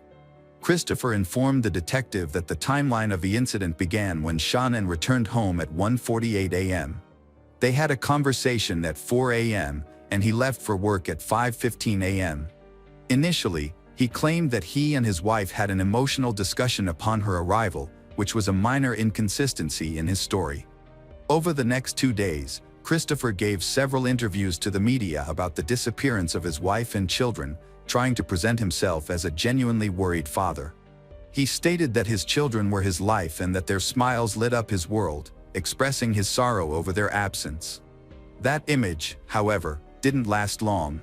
On August 15, 2018, Christopher was arrested on 3 counts of first-degree murder. He had previously failed a lie detector test, and during a later interrogation, he confessed to killing his wife, but denied any involvement in their daughter's death. Investigators also examined the neighbor's video footage, which showed Christopher loading a large, heavy object wrapped in a sheet into his car at 5:30 a.m. on August 13. Notably, there was no video evidence of Shannon leaving the house. This lack of footage led the police to conclude that Christopher was loading the bodies of Shannon and their daughters into the vehicle. Before he fully confessed, he requested to see his father. When his father entered the interrogation room, he shared his account of the incident, shocking everyone present, as no one anticipated what he would say. Christopher shared that he and Shannon had a deeply emotional conversation in which he acknowledged their marriage was failing. Just before leaving for work, he glanced at the baby monitor and saw Shannon attempting to strangle their daughter Celeste by the crib. He immediately rushed to the room and found Bella bruised and, unfortunately, dead. Witnessing Shannon harm their children drove Christopher into a fury, and in a fit of rage, he strangled his wife in a similar manner.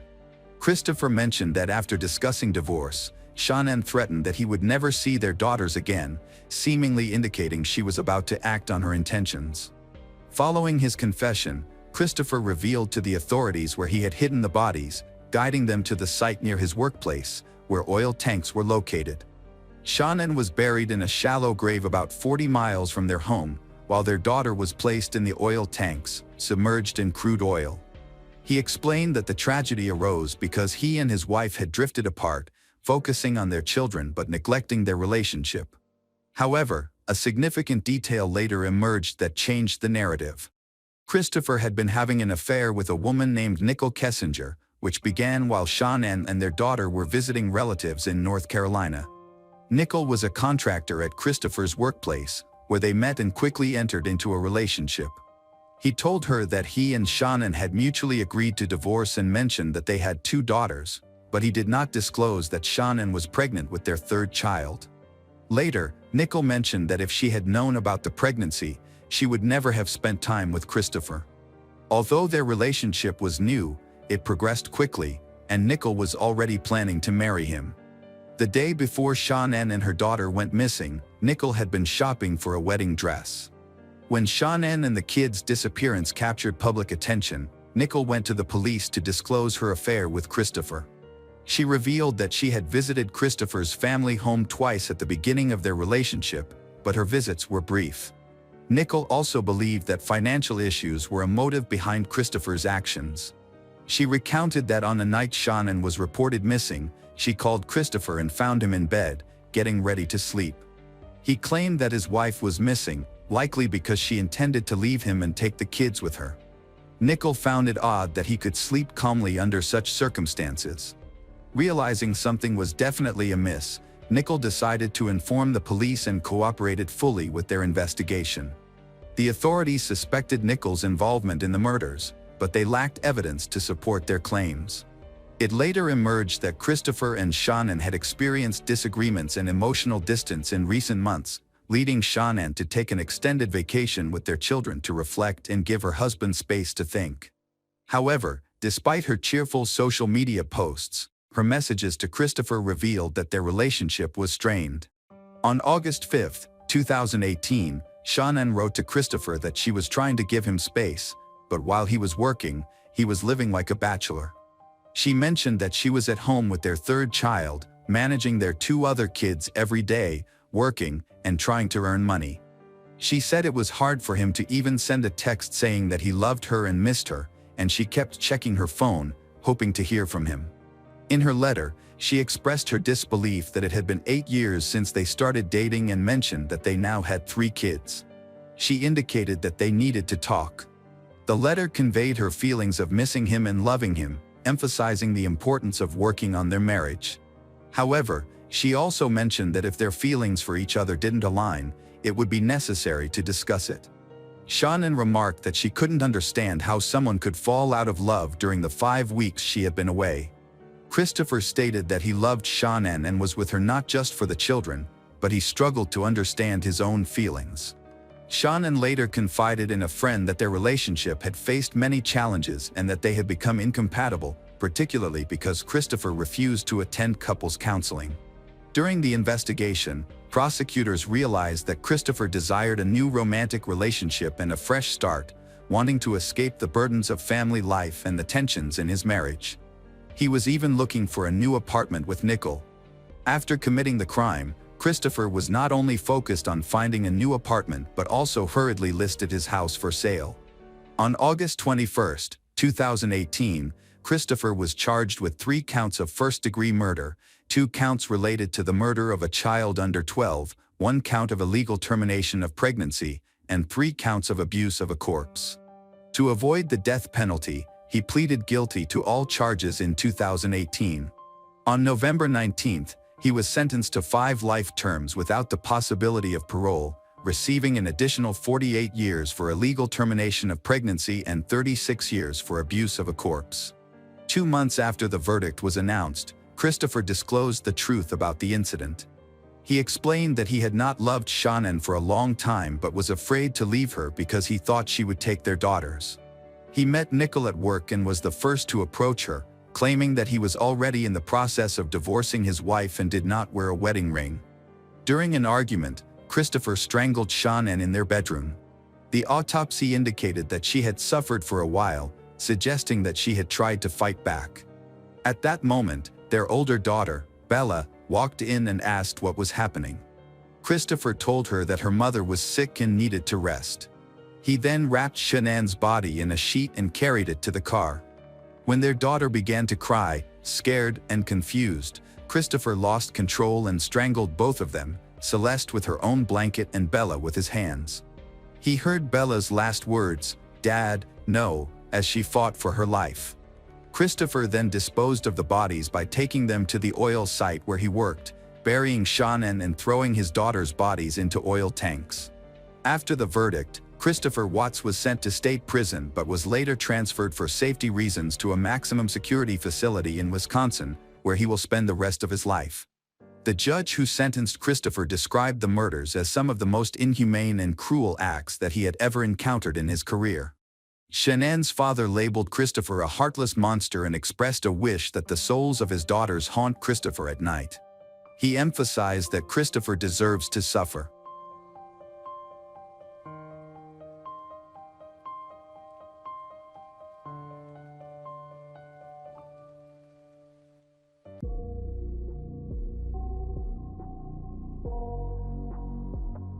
Hello again, true crime fans.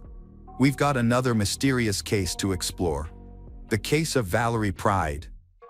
Valerie Pride was born on March 9, 1958, and grew up in Arizona with her 5 brothers and 1 sister, which contributed to her strong and determined character. She attended South Mountain High School, where she gained a reputation for her intelligence and ambition. After graduating, she aimed to continue her education at Arizona State University, driven to create a better future for herself. During her high school years, Valerie fell in love with a young man named Jimmy Pride. Their romance flourished, and in 1974, they got married. Just a year later, they welcomed their first daughter, Shansha. In 1977, their family expanded again with the birth of their second daughter, Duana. Despite being a young mother, Valerie continued to pursue her ambitions. She aspired to become an electrician, a profession that was predominantly male at the time, and she did not let anything stand in her way.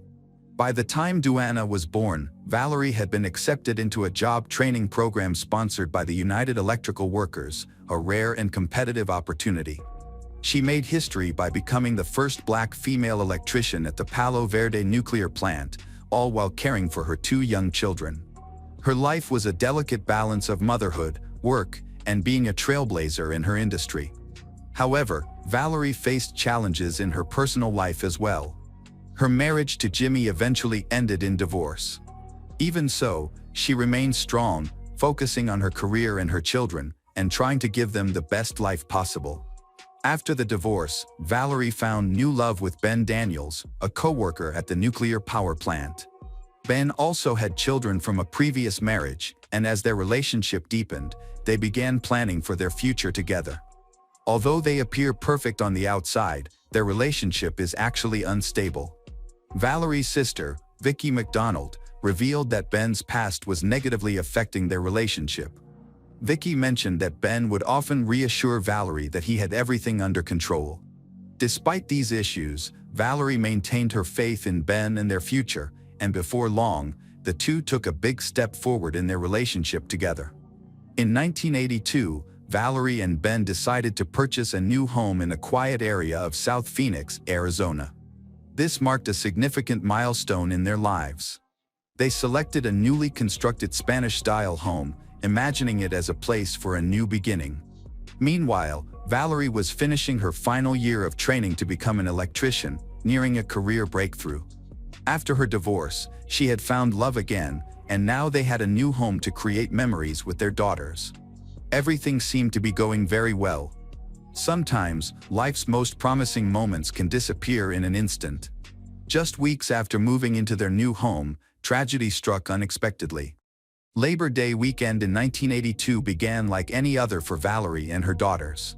It was meant to be a time for relaxation, family bonding, and simple pleasures. But on Monday, September 6th, what started as a normal day turned horrific. At around 4 p.m., Ben received a call that no parent ever wants to hear. His 9-year-old daughter from a previous relationship had had an epileptic seizure while bathing. Her mother was with her but had stepped out for a minute. In that short time, the little girl suffered a seizure and submerged underwater.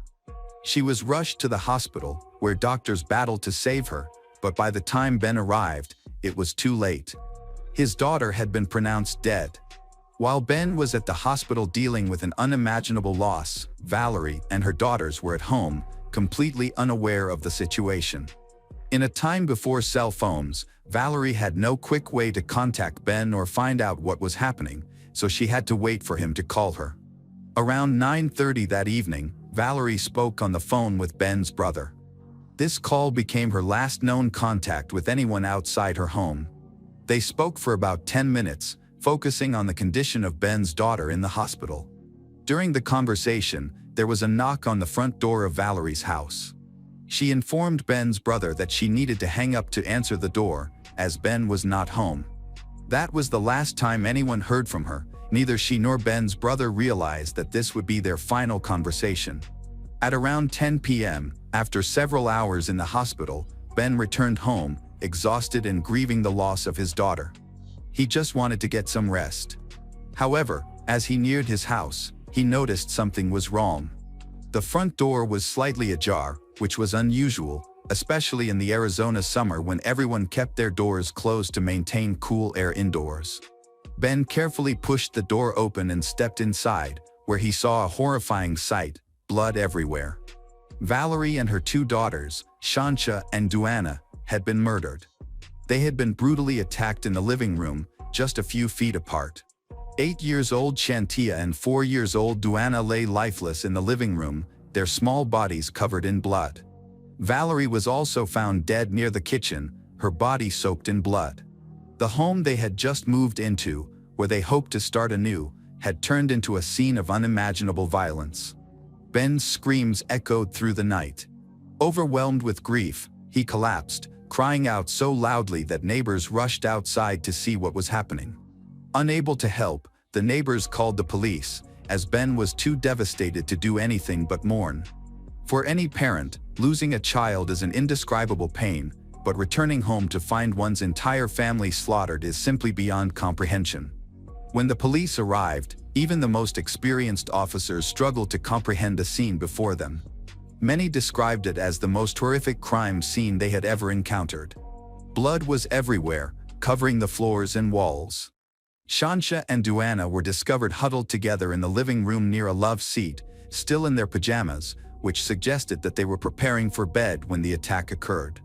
Valerie was found in the dining area close to the kitchen, her body just a few feet from the back door, as if she had been trying to escape.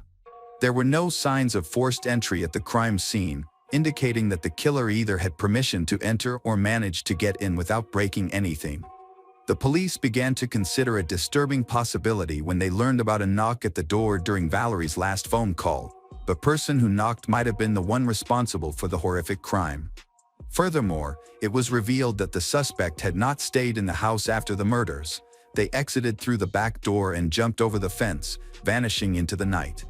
The murders were initially believed to be the result of a robbery gone wrong, but that theory was quickly dismissed. There were no signs of forced entry, no stolen items, and no evidence of an intruder. Instead, they discovered a scene of shocking violence. Someone had entered the home with the singular purpose of committing murder. The pressing question for investigators was, who would want to kill a young mother and her children in such a brutal manner? Time was critical, as a dangerous killer was still on the loose, and they needed to apprehend him before he could strike again. That night, the neighborhood was quiet, but one person had noticed something unusual. As police officers searched the area, a neighbor mentioned hearing a loud argument coming from Valerie's home around 9:45 p.m., but thought it was just a typical family disagreement. When they looked outside, they saw nothing, no suspicious individuals, no signs of trouble, and nothing that seemed alarming. An hour later, at 11 p.m., Valerie's ex-husband, Jimmy Pride, arrived at the house. When the officers informed him that his daughters had been murdered, he collapsed on the pavement, screaming in anguish, just like Ben had. He couldn't contain his emotions, writhing in pain and sobbing. The anguish was so intense that the police had to intervene by force to calm him down. Meanwhile, behind the house, there was a bloody handprint on the wooden fence. This was clear evidence that the murderer had escaped by climbing over the fence and disappearing into the darkness, likely through the yard of a nearby abandoned home. But whose handprint was it, and what kind of person could commit such a brutal act? The investigation took a more disturbing turn when detectives learned that Valerie's family had only recently moved into the neighborhood. They had been there for just a few weeks, barely enough time to make friends, let alone enemies. No one truly knew them, yet someone wanted them dead. Detectives searched for answers by examining Valerie's life. They investigated her social relationships, her family, and sought any signs of a possible enemy. However, as they delved deeper, the truth became increasingly troubling. There was nothing to uncover. Valerie had no history of conflict, no long-standing grudges, and no background suggesting that she would meet a violent end. She was a devoted mother and lived an ordinary life. Yet, someone had violently disrupted that life in a horrific manner.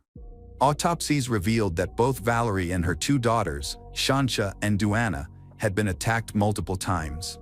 Notably, there was no evidence of abuse, which eliminated one possible motive, but it did not bring them any closer to solving the case.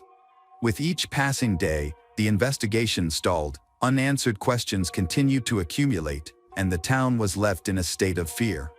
On September 10, 1982, Valerie and her daughters were buried, but their funerals were filled with tension. The community was haunted by the reality that a killer remained at large. Detectives then discovered an unusual clue. A month before the murders, Valerie and Ben's home had been broken into. Initially, it appeared to be a simple burglary, but the details were alarming. The intruder rummaged through the house and also slashed their water bed. Disturbingly, they took Valerie's clothes and tossed them into the water, indicating a personal motive. It was clear that this was not a simple thief looking for valuables, but rather an enemy who wanted to send a message. Could this have been a threat? Did Valerie unknowingly encounter someone dangerous? Investigators were eager to find connections, but the case hit another dead end. The culprit had disappeared without a trace. As months went by, what seemed like promising leads faded away. Numerous tips came in, each one offering the possibility of a breakthrough, but none brought the detectives any closer to solving the case. What once felt urgent was now growing cold. As the situation became tense, rumors began to spread throughout the town, accompanied by various theories, such as ghosts in the night. One particularly chilling theory suggested that the recent murders were linked to the tragic death of Ben's daughter. Some residents speculated that Valerie and her daughters were murdered as a twisted form of revenge.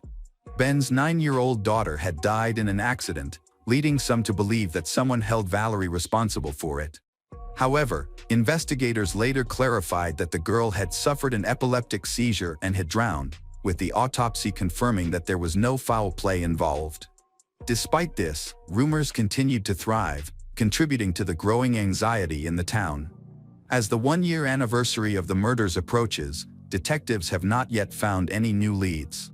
The murders of Valerie and her daughters shocked the community, and investigators are still searching for information, but to no avail.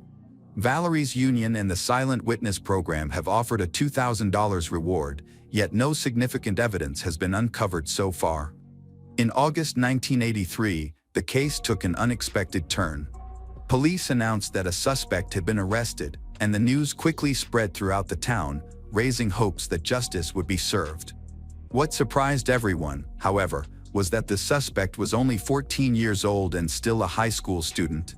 Authorities also disclosed that they were searching for 2 other suspects, one juvenile and one adult, believed to be involved in the murders. The police suspected that the murder might have been an act of revenge for the death of Ben's daughter, a theory that had been discussed but never confirmed. The arrested teenager was believed to be related to Ben's daughter. Could Valerie have been blamed for the child's death? Was there a deep-seated resentment that led to something violent? This idea was frightening, but it raised more questions than it answered. If Ben's daughter's death was considered an accident, why would anyone blame Valerie for it? And if the motive was revenge, why target her daughters as well? It was confusing, and even the investigators were skeptical. Just when it seemed that a motive had been identified, the case became more complicated. Within 24 hours of the arrest, the 14-year-old was released. The district attorney decided not to file charges, stating that more investigation was necessary. The evidence the detectives had was not strong enough to support a case in court. 2 other potential suspects were never arrested, no charges, no answers. The case, which had briefly reignited interest, went cold again. 2 years later, a neighbor found a surprising clue, a knife buried in a backyard. It closely resembled the one thought to have been used in the murders. Investigators quickly sent it to the crime lab, hoping it might finally provide a breakthrough.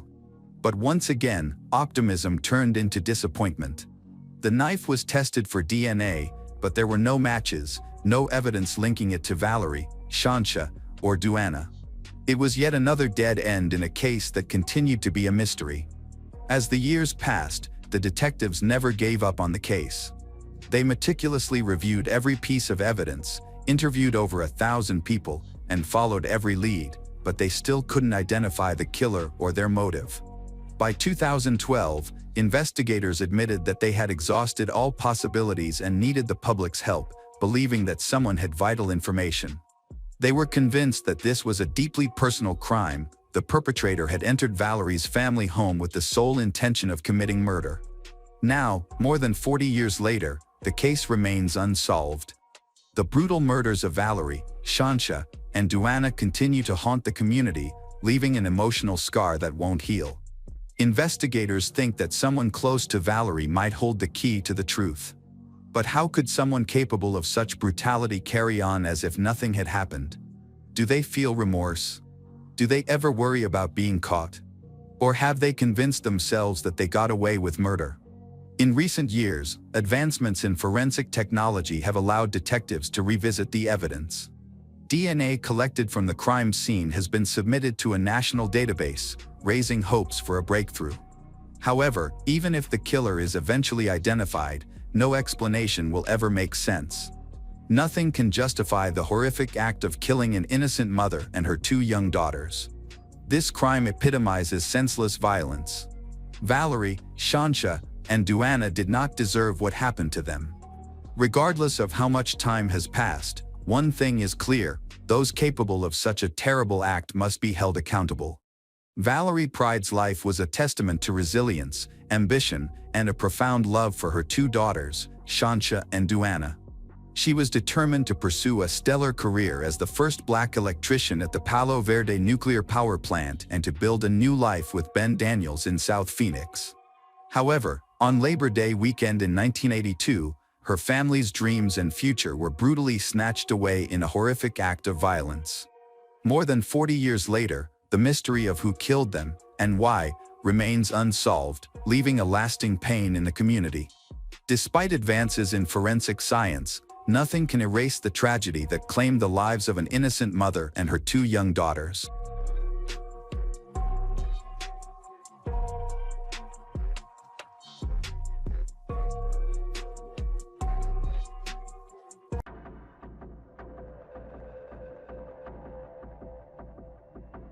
This man was convicted of slaughtering 7 individuals, including his own children. He still had the audacity to blow a kiss at the camera, as if nothing had happened. That eerie moment alone cements him as one of the most cold-blooded mass murderers in New Zealand's history, and his name is Raymond Wahia Radama, a man whose actions shook the peaceful town of Masterton, where people had believed they were safe. At that time, Masterton was a small, close-knit community celebrated for its rural charm. Situated in the Wairarapa region, the town was encircled by green farmland and rolling hills, creating a serene landscape. The local economy primarily relied on agriculture, particularly sheep farming, which was a leading industry. Many residents were employed in farming or related sectors, such as wool processing, small manufacturing, and retail. Life there moved at a slow and predictable pace. Violent crime was uncommon. Beneath the seemingly pleasant exterior, however, economic difficulties were beginning to emerge. In the early 1990s, New Zealand was dealing with the consequences of economic reforms from the previous decade. Many families, especially those in working-class areas like Masterton, were feeling the strain of increasing unemployment and financial insecurity. Job opportunities were limited, wages were low, and support from welfare programs was often insufficient. For someone like Radama, who was already struggling to support his family, these challenges only heightened his frustration and desperation. At 25, Radama and his wife, Toni, were overwhelmed by financial stress, making it difficult to keep up with rising rent costs. With 3 young children to care for, they had to move in with Toni's parents on Judd Street in Masterton. Living with extended family was challenging, the house was cramped, tensions were high. Arguments became more common, emotions flared, and resentment grew. Over the months, his frustration intensified, driven not only by financial difficulties but also by a sense of powerlessness and rejection as he watched his life fall apart. He sought help from social services in hopes of finding support and a way to recover, but the assistance he needed never materialized. Left alone with his despair, his feelings transformed into a deep, violent rage. By June, Radama's marriage had completely collapsed. A serious conflict involving Radama, his wife, and her family marked the final breaking point. He was expelled from their home, feeling rejected and isolated, with nowhere to turn for help. As he struggled with insomnia, wandered alone, consumed by anger and hopelessness, he reached a terrifying conclusion: if he couldn't have his family, then no one else would. On the night of June 26, 1992, Toni went out to meet her parents, Philip and Tubby Ferguson, at a local pub, leaving her 3 young sons, Karipi, Barney, and Stacy, with her sister, Nicola, 20. Also present in the house were Toni's brother, Philip Ferguson Jr., 14, Mikola's partner, Bevan Tepu, 21, and their young son, Stephen, 3. That night, Raymond Radama returned home armed with a knife and a softball bat. He violently attacked everyone inside, killing 7 people through stabbing and bludgeoning. Tragically, his own children were among the victims. In a disturbing move, he placed their bodies on his wife's bed and covered them with a Bible, as if seeking forgiveness. The bodies of the adults were also piled together in another bedroom, creating a horrifying scene that was difficult to comprehend. But Radama's bloodlust was not yet satisfied. He sat in the house, waiting for Toni and her parents to return so he could finish what he had started. When they finally walked through the door, the nightmare continued. Nicola's father, Philip, was the first to be attacked. Radama swung the softball bat with full force, striking him in a brutal assault. This time, however, things did not go according to plan. In the chaos, Toni managed to escape, running for her life to call for help. When the police arrived, the carnage they witnessed would haunt them for the rest of their lives. Blood soaked the floors, and lifeless bodies filled the rooms. In the midst of it all was Raymond Radama, subdued, and he was no longer in control. Toni's father, Philip, had overpowered him, preventing a greater tragedy. The news of the massacre spread like wildfire. New Zealand had never seen such a horrifying crime. A father, a husband, a son-in-law, someone who was supposed to protect his family, had instead wiped them out in cold blood. The community of Masterton was left reeling, struggling to understand how something so monstrous could have happened in their quiet town. Radama was arrested at the scene and taken into custody. His initial demeanor was eerily calm, as if he had accepted his fate. He offered little resistance, making no attempt to flee. During questioning, he showed minimal emotion, providing cold, matter-of-fact responses. Investigators were disturbed by his apparent lack of remorse. When Radama stood trial in 1993, the nation watched in shock. He expressed remorse, but the sheer brutality of his crimes left many wondering if it was genuine or merely an attempt to save himself from the harshest punishment. During the trial, the prosecution painted a picture of a man who had allowed his rage and feelings of inadequacy to fester for too long. The defense, on the other hand, argued that Radama had been pushed to his breaking point due to financial strain and rejection by his wife's family. Mental health professionals were brought in to assess his state of mind, but ultimately, the jury saw through any justifications. The judge described the killings as unimaginable. Radama was sentenced to life imprisonment for 7 counts of murder. Additionally, he was given 10 years for the killing of an unborn child and another 7 years for attempted murder. Even behind bars, the horror of what he had done did not fade. The parole board repeatedly denied his bids for release, citing his continued struggles with banned substance abuse. In 2008, the board noted that despite presenting himself as a reformed man in previous hearings, Radama had relapsed into cannabis use, blaming his actions on a dark day in his past. Year after year, Radama has stood before the parole board pleading for his release.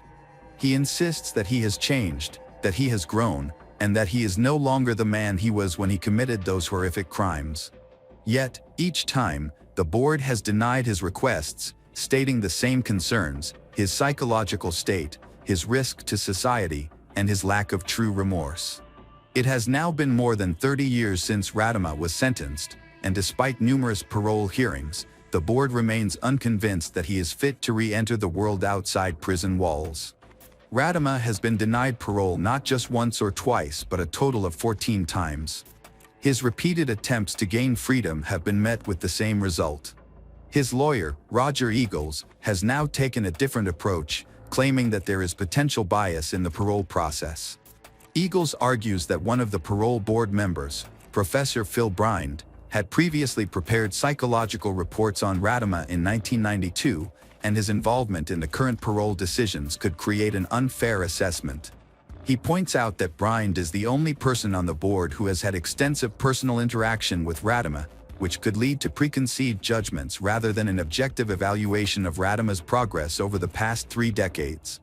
The legal challenge does not stop there. Eagles has also argued that Radama's repeated parole denials are evidence of bias. He claims that despite Radama undergoing rehabilitation programs and counseling, the board has never granted him a single opportunity for conditional release, raising concerns about whether he is being treated unfairly compared to other prisoners with similar convictions. However, the parole board has maintained its stance, insisting that every hearing is based on up-to-date psychological evaluations and risk assessments rather than relying on reports from the past. They argue that Radama's continued imprisonment is not the result of bias but rather the outcome of his failure to meet the necessary criteria for release. Another point of contention in Radama's case is the way his parole hearings have been conducted. Eagles has argued that previous hearings have gone off track, with the board focusing too much on questioning Radama about his motivations for the crimes and the impact on his victims. He claims that the discussions have shifted from evaluating whether Radama is fit for release to revisiting his past, which should not be the central focus of the hearings. Eagles contends that while it is understandable for the board to consider the severity of Radama's crimes, parole decisions should be based on his rehabilitation and risk factors in the present, rather than continuously re-examining the past. In 2021, it was revealed that Radama had begun a relationship with a woman who had suffered childhood trauma. The board expressed concerns about this relationship, fearing that it could trigger another violent episode given Radama's history and the emotional volatility that played a role in his past actions. The board was deeply troubled by this revelation and questioned whether Radama was capable of forming healthy relationships, or if this new connection was a sign of unresolved psychological issues. Despite attending nearly 100 sessions with a psychologist, board members still believed Radama lacked insight into his crimes, which made them skeptical of his ability to maintain a stable and responsible relationship outside of prison. The concern was not just about Radama himself, but also about the potential harm that could come to his partner if he were released without proper safeguards in place. During one of his parole hearings, Radama made a statement that only reinforced the board's concerns. He claimed that he had loved his children and believed he was putting them in a better place by taking their lives. This statement sent chills down the spines of the parole board members, as it suggested that Radama still harbored a distorted sense of justification for his actions, rather than fully accepting the gravity of his crimes. His words implied that he had once rationalized these actions as an act of mercy. The board saw this as a major red flag, indicating that Radama had not yet reached a true understanding of his past actions or the level of self-awareness and accountability required for parole consideration. Despite these concerns, reports from inside the prison indicate that Radama has generally maintained good behavior. He has been described as respectful within the prison environment, and there have been positive reports about his work while incarcerated. Additionally, corrections officials have stated that there is no further need for additional rehabilitation programs, as Radama has already completed the necessary courses. However, even with these positive notes, the parole board has remained firm in its decision to keep him behind bars, stating that good behavior in a controlled environment does not necessarily translate to safe behavior in the outside world. In his most recent parole hearing in 2024, Radama made a significant admission. For the first time in over 3 decades, he acknowledged that the killings were intentional. This directly contradicted his previous claims.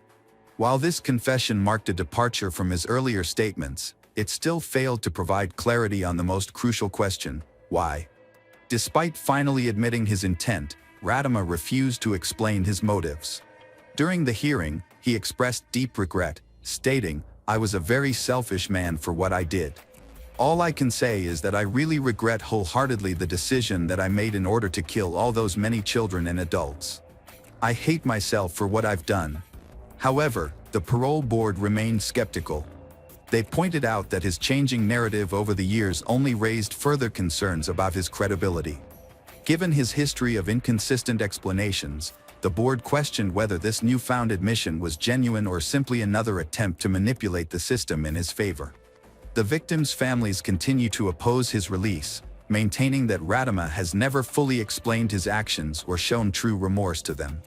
His admissions mean little without an honest, clear acknowledgement of why he did what he did. Many still believe that Radama poses a danger to society and should never be granted parole. In response to these concerns, the board recommended that Radama be transferred to a special treatment unit for violent offenders. However, he resisted the move, arguing that it would be a step backward in his rehabilitation rather than a constructive measure. Despite his efforts, the parole board once again denied Radama's release. The ruling made it clear that while his latest statement represented a shift, it was not enough to justify granting him freedom. The board emphasized that public safety remained their top priority and that Radama's risk factors had not diminished to a satisfactory level. For now, Raymond Wayne Radama remains in prison, and his next parole eligibility will come in April 2025. Whether he will finally succeed in persuading the board remains uncertain. However, given his long history of denied applications, changing statements, and ongoing concerns from the victims' families, his path to release remains as difficult as ever.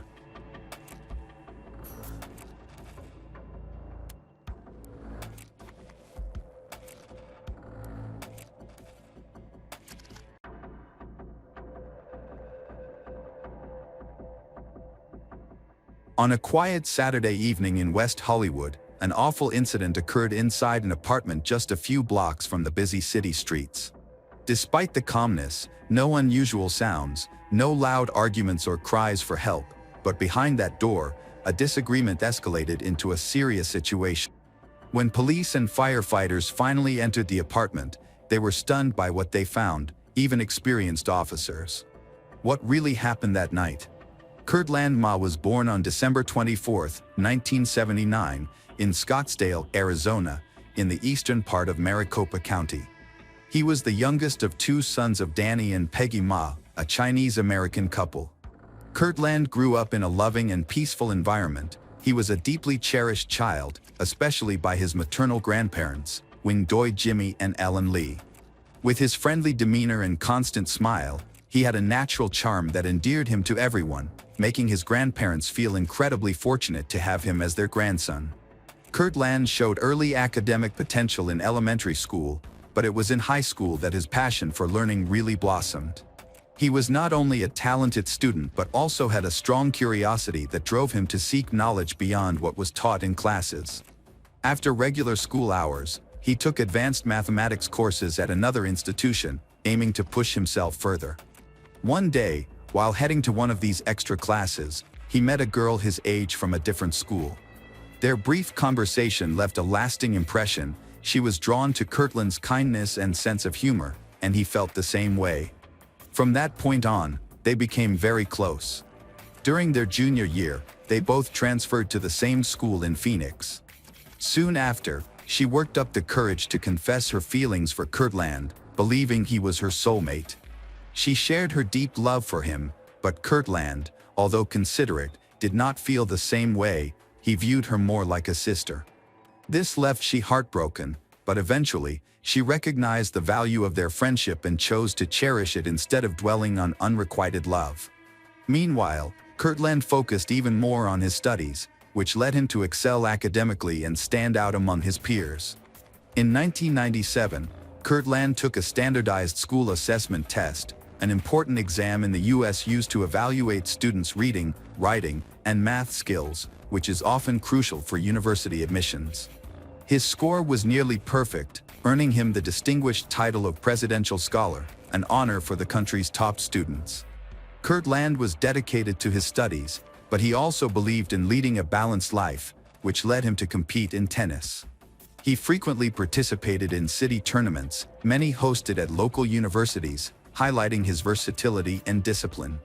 In 1998, Kirtland started a new chapter at Yale University, choosing to major in American Studies. As he adapted to campus life, he was assigned to a residential college and shared a room with a student named Michael. The two quickly became close friends. Michael was particularly impressed by Kirtland's constant kindness and selflessness. He was someone who offered help without expecting anything in return. Michael's impressions were spot on. Kirtland's calm demeanor, patience, and genuine kindness made him magnetic. He easily connected with others, not out of effort, but because it was part of his character. His fellow students at Yale quickly recognized his captivating personality, sharp intellect, and humble nature, leading them to respect and befriend him. As people got to know him better, many realized that he was a trusted confidant. Friends often turned to him for advice, and Kirtland never let them down. He showed his appreciation not through grand declarations but through thoughtful gestures. During trips to New York City, just a couple of hours away from campus, he would often return with small gifts for those he cared about. Although he and female friend no longer lived in the same city, their friendship never faded. In one of their many conversations, she asked him why he never spoke about dating women. Deep down, she believed his silence was a kind way of sparing her feelings, but she wasn't prepared for the answer Kirtland gave. In a moment of honesty, Kirtland shared a part of himself he had kept private. He simply wasn't attracted to women. He explained that he was gay. She, surprised but open-hearted, listened carefully. Although it saddened her to think that Kirtland hadn't felt safe sharing this sooner, that conversation, free of judgment and full of trust, marked a turning point. It allowed Kirtland to embrace his identity more freely. From that day forward, he confided in she about the men he was attracted to. After graduating in 2002, Kirtland pursued another dream, traveling the world. His first destination was China, where he taught English and later took part in a cultural exchange program. This experience led him to Spain, where he lived with a host family and immersed himself in a different culture. Those months abroad helped him gain clarity about his future. By 2004, Kirtland realized he wanted to become a doctor. Driven by a strong sense of purpose, he returned to Yale, this time attending its School of Medicine. He continued to excel academically, writing his medical thesis on how traditional Chinese medicine could be applied to treat HIV patients in Hong Kong. After earning his degree in 2008, Kirtland moved to Manhattan to start his emergency medicine residency. During this time, he volunteered with a team of about 40 local healthcare professionals dedicated to educating New York's LGBTQ community about the risks associated with illicit substance use and unsafe intimate relationships. Kirtland's dedication as a doctor shone through when he made an exceptional and precise diagnosis for a patient with a rare type of fish poisoning.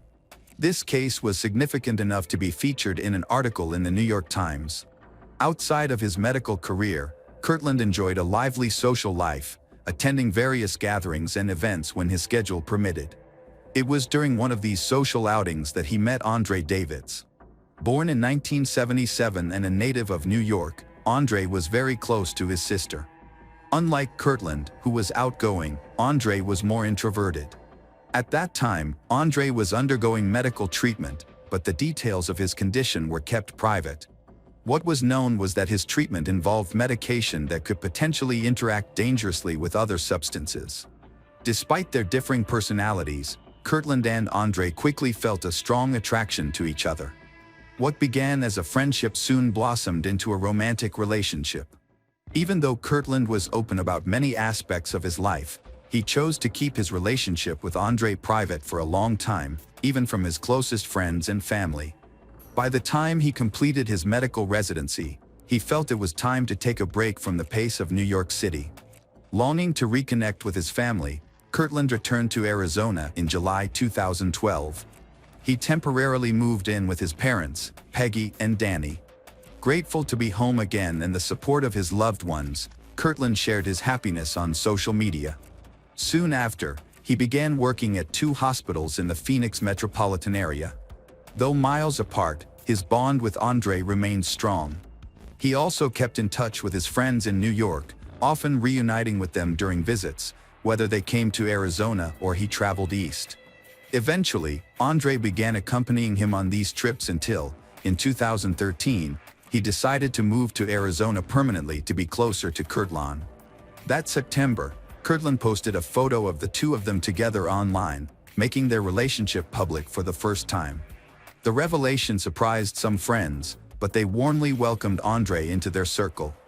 They didn't just offer polite gestures, they genuinely tried to include him socially. However, from the outset, Andre seemed reluctant to connect. His jealousy toward Kirtland's friendships gradually became more noticeable over time. This possessiveness intensified, and he began asking Kirtland to avoid spending time with his friends. Kirtland, ever the optimist, remained calm. He didn't allow Andre's behavior to derail his own goals. He continued making plans with his friend, even organizing trips together. Rather than feel discouraged, Kirtland believed that a new environment might help their relationship. He dreamed of moving to a more open and accepting place for LGBT people, somewhere they could thrive as a couple. After giving it thoughtful consideration, California seemed like the perfect destination. He was excited by the idea and shared his vision with Andre, assuring him that they would embark on this new chapter together. Once they relocated, Kirtland began working at a hospital. Simultaneously, he looked forward to being more active in the LGBT community. California, with its vibrant culture and inclusivity, felt like the ideal place to do just that. True to his enthusiastic nature, the prospect energized him deeply. In February 2014, they rented an apartment in West Hollywood, a lively neighborhood known for its nightlife and diversity. Initially, only Andre moved in, as Kirtland had to make a trip to Japan. But upon returning to the US on March 24, Kirtland sensed immediately that the change in scenery had done little to repair what was broken. The tensions between them still lingered. For the first time, he seriously contemplated ending the relationship. On the afternoon of Saturday, March 29, 2014, after a restless night for Andre, who had used banned substances and barely slept, Kirtland decided it was finally time to have the difficult conversation they had avoided for too long. Calmly, he expressed his dissatisfaction with where things were heading and admitted that he was considering dating other people. Andre, unprepared, unwilling to accept the possibility of separation, refused outright. He also rejected any suggestion of an open relationship, insisting on exclusivity. The conversation quickly escalated into an argument as tensions flared until both men reached for kitchen knives. What began as a verbal exchange devolved into a physical struggle. Kirtland, in a moment of regained clarity, attempted to de-escalate the situation, but Andre, overtaken by rage, did not stop. In a violent outburst, he seized the weapon and stabbed Kirtland repeatedly until he collapsed, lifeless. Panicked and unsure of what to do next, Andre called his sister and told her they had a serious fight, but he withheld the horrifying truth of what had just happened. Alarmed by her brother's unstable behavior and fearing he might harm himself, Andre's sister immediately contacted the police, sharing all the information she had. Officers were dispatched to the address she provided to conduct a check. However, when no one responded at the door, they eventually left the scene. As the hours passed and she remained without news, Andre's sister called the police again. This time, officers returned to the apartment, accompanied by a team of firefighters. At 4:55 p.m. on Saturday, March 29, 2014, both teams entered an apartment in West Hollywood. Inside, they found a gruesome scene. Kirtland was on the kitchen floor after a violent attack. In the bathroom, Andre was in the tub, injured and holding a knife, threatening to take his own life. Next to him were a cell phone and a bottle of pills. A police officer quickly secured the knife, while the fire department helped lift Andre out of the tub. He was taken to a nearby hospital to treat injuries on his neck and wrists. Unfortunately, paramedics confirmed that they could do nothing for Kirtland, who was officially pronounced dead by the Los Angeles County coroner just before 7 p.m. The autopsy showed the extent of Kirtland's injuries. He had suffered 40 stab wounds from various sharp kitchen tools, was disemboweled, some organs were stuffed into the mouth, and pills were stuffed into the body cavity. From the outset, Andre Davids was identified as the main suspect. At the hospital, toxicology tests revealed multiple substances in his system. When detectives spoke with Andre in his hospital room, he did not refuse to answer their questions. Instead, he confessed to the murder and recounted the events leading up to it, expressing deep remorse and a wish to end his life. On Sunday, March 30, 2014, after further investigation, Andre was arrested at the West Hollywood Sheriff's Station. He was charged with murder involving a deadly weapon and held on a $1 million bail. He was then moved to the correctional facility in Los Angeles. News of Kirtland's murder spread quickly, dominating headlines and attracting significant media attention. Just a week later, a separate violent incident in the same apartment complex injured several people, causing widespread fear among residents. Many began to reassess their safety in the area. Andre's trial started in December 2015.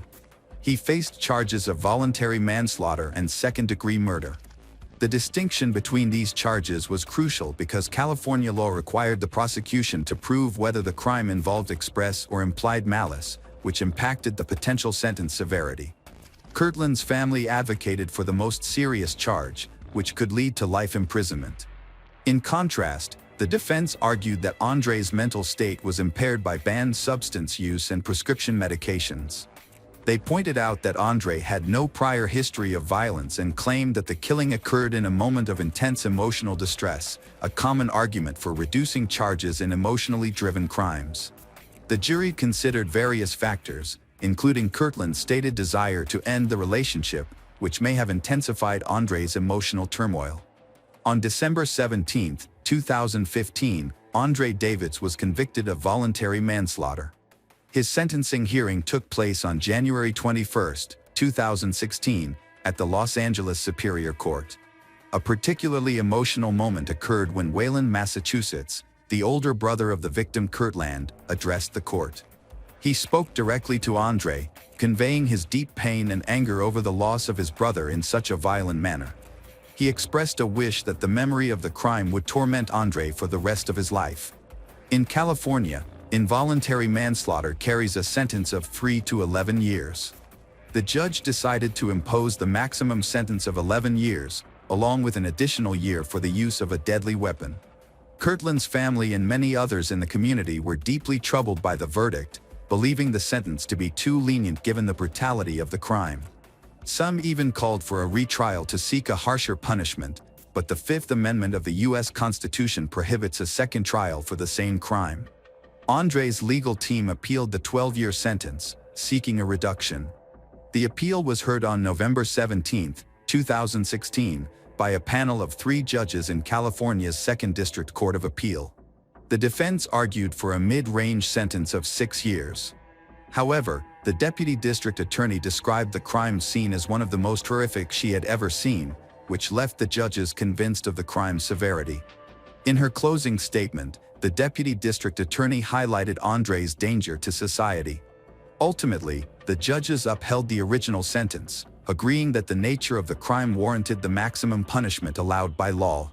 The tragic death of Kirtland marked a profound loss for his family, friends, and the communities he touched. A gifted doctor and compassionate soul, Kirtland's journey from a cherished child in Scottsdale to a respected physician in West Hollywood was defined by kindness, intellect, and a commitment to helping others. His life, cut short by a violent act born of personal turmoil, left an indelible void. Andre Davids' conviction for voluntary manslaughter and 12-year sentence offered some measure of justice, but for many, it could not erase the pain of such a brutal crime.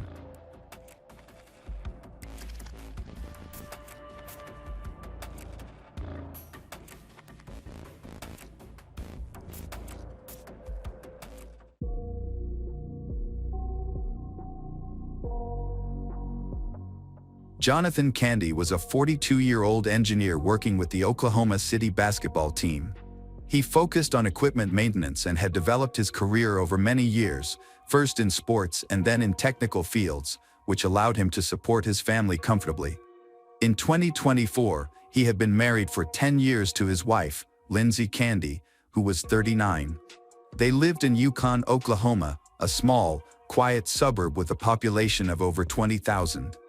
They had 4 children: Dylan, 18, Ethan, 14, Lucas, 12, and their youngest child, who was just 10. The identity of the 10-year-old was kept private due to his young age and vulnerability. In the spring of 2024, this 10-year-old boy is about to experience a tragic event, an event that will greatly impact his life and those around him. The Candy family was viewed as a model American family, friendly and tight-knit. They have built a strong influence in the community, raising their children in one of the safest and most beautiful suburbs of the state. At that time, Ethan and Lucas were in school, in the 9th and 6th grades, respectively. Meanwhile, Dylan had graduated from high school in 2023 and was preparing for adulthood. He planned to attend college and had found a job to save money while applying to various schools. The Candy family did not have any mental health issues. Their upbringing was stable and uneventful. There were no instances of running away from home, and the parents maintained a peaceful household, allowing their children the freedom to make choices. This environment contributed to a thriving atmosphere at home, where the kids grew up feeling strong, sociable, and loved. They were always supportive of each other and even appeared in a local bakery advertisement, where they were regular customers and shared their favorite meals. Jonathan and Lindsay worked hard to help their children prepare for the future and lead fulfilling lives. However, behind this seemingly happy facade, a terrible situation is unfolding that will create a nightmare on Willow Street. On the evening of April 21, 2024, a Sunday, the whole family gathered at home. The older children spent time with their friends but returned home early to prepare for school the next day and to go to bed on time. Everything seemed normal for the Candy family, and no one anticipated the shocking incident that was about to occur. After dinner, Jonathan went to bed, and each child settled into their own room on the second floor.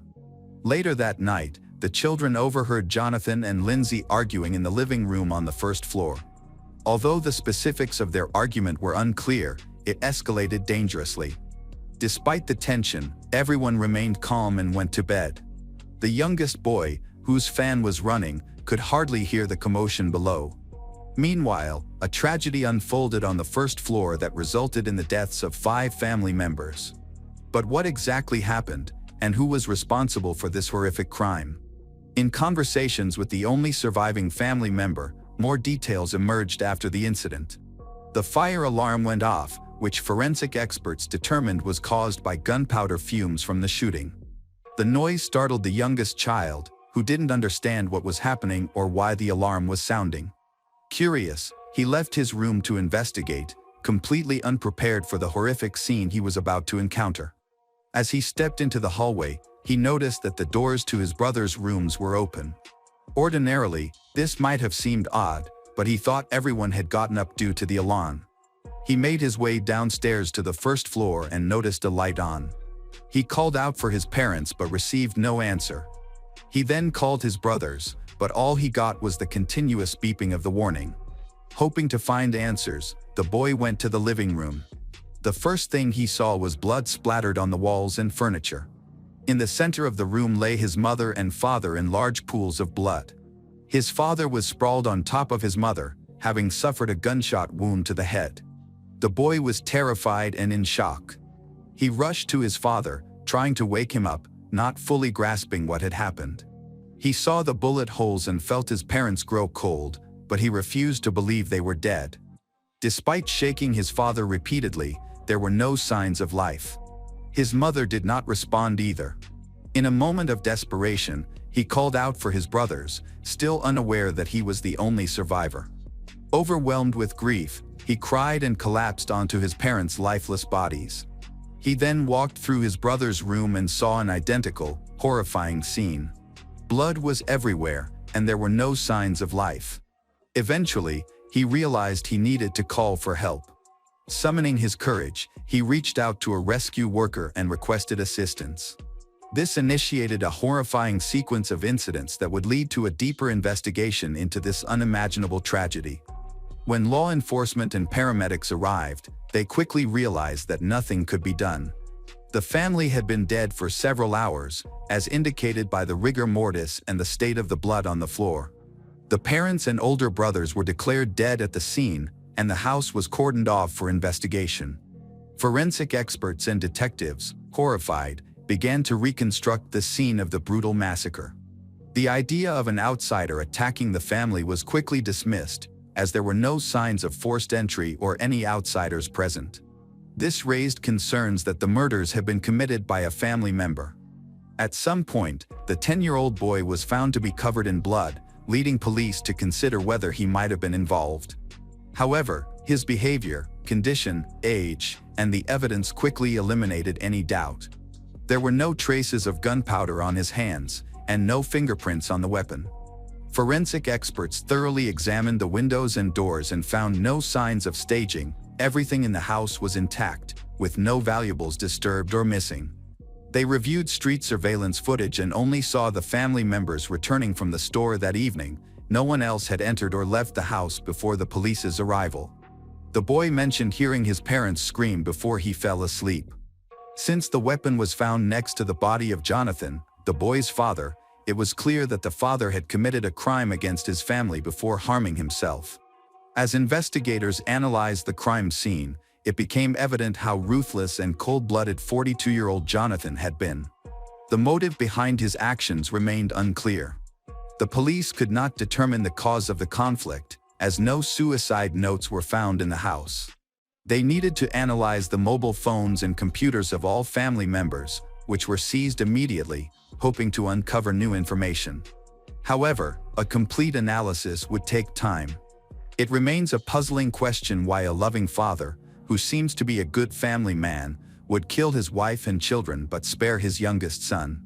The weapon used in the crime was taken for examination, confirming that all members of Candy's family, including Jonathan, were shot with the same gun. Only Jonathan's fingerprints were found on the handle, ruling out the involvement of anyone else in the attack. Notably, none of the victims, including Lindsay, showed any signs of defensive injuries, suggesting that Jonathan's violent outburst was completely unexpected and uncontrollable, leaving no one time to react or defend themselves. Lindsay, who did not die instantly, bled on the living room floor while Jonathan, upstairs, methodically killed their sleeping children. It is believed that Lindsay heard the commotion but was powerless to intervene. Detectives considered the incident to be highly unusual. Friends and relatives found it hard to believe that a devoted father and loving husband like Jonathan could commit such an atrocity. He had no criminal record, and police had never been called to their home for domestic disturbances. Initially, investigators considered other possibilities, such as robbery or an attack by a stranger, but none of these theories added up. The family was well-liked and had no enemies, and Jonathan seemed incapable of such violence. Investigations cleared Jonathan of any doubts regarding his innocence. Officers interviewed relatives and neighbors to find potential explanations for the tragedy. Those close to the family described them as friendly and problem-free, with Jonathan being a respected community member who avoided criminal behavior. His service record was impeccable, and he was seen as calm and non-confrontational. The suddenness of the incident deeply shocked his relatives, as there had been no warning signs leading up to it. While some considered Jonathan a psychopath, they acknowledged that although disagreements between him and his wife occurred occasionally, they were rare and never involved violence. People struggled to accept his guilt, and as police statements regarding the investigation emerged, confusion set in. The community sought answers to the questions raised by the media, eagerly seeking clarity amidst the turmoil. On the day of the tragedy, Candy's family did not reach out to relatives or friends. They spent time together just once, going to the store for groceries, after which the older children left home to meet their friends. Nevertheless, they all reunited in the evening. The youngest child was unaware of any issues. It felt like a regular day. Jonathan remained calm and did not show any signs of anger. An alarming piece of information came from Michael Buru, a neighbor of the Andy family, who revealed that Jonathan had often helped him with construction and household tasks before the tragedy. They maintained a close relationship and even talked about personal matters. Michael mentioned that Jonathan once confided in him about his struggles, admitting he was dealing with depression and was taking medication prescribed by a doctor. However, Jonathan suggested that he had overcome his illness and that his depression had improved. He claimed to feel fine and had no lingering negativity toward his spouse, attributing his previous unhappiness to his mental state. After that conversation, no one heard him mention a relapse. There were no incidents indicating a return of his depressive symptoms. Investigators reviewed Jonathan's medical records but found nothing new. He had not sought help from psychiatrists or psychologists in recent times. If there had been any changes in Jonathan's condition, they would likely have been noticeable in his behavior. However, the investigation hit a dead end because no one reported anything suspicious. Some family members were aware of Jonathan's past depression, which had been resolved years ago, but they expressed no concern about his current state. Jonathan's mother mentioned that he had quickly overcome his illness and that his depression had not negatively impacted family relationships. Rather, his wife had supported him throughout. People close to Candy's family did not perceive Jonathan's struggles as serious. After overcoming his depression, he seemed to be part of a normal, happy family. The detectives found no additional leads. Was it possible that Jonathan experienced a resurgence of depression? If so, was he keeping it hidden? This was the only potential explanation for what had happened and could provide a motive. However, psychiatrists noted that it would be very difficult to hide such a condition given their active social life. Lindsay and Jonathan regularly spent time with their children, enjoying a vibrant lifestyle filled with barbecues and social gatherings. Their last barbecue event took place on Saturday, April 20th, at Michael's house, where neither Jonathan nor his wife displayed any signs of conflict. What occurred in their home did not align with the existing narrative. More information was needed, but it was lacking. There was hope that insights from mobile phones and computers could reveal important clues. There was a suspicion that jealousy might have played a role in the murder. However, even this line of investigation yielded little. The initial examination revealed no significant findings. Jonathan and his wife communicated regularly on social media, but their conversations appeared to be friendly, without any signs of intrigue or infidelity.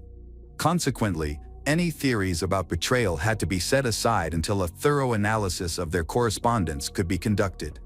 Additionally, Lindsay and Jonathan conducted routine searches online, but nothing concerning emerged.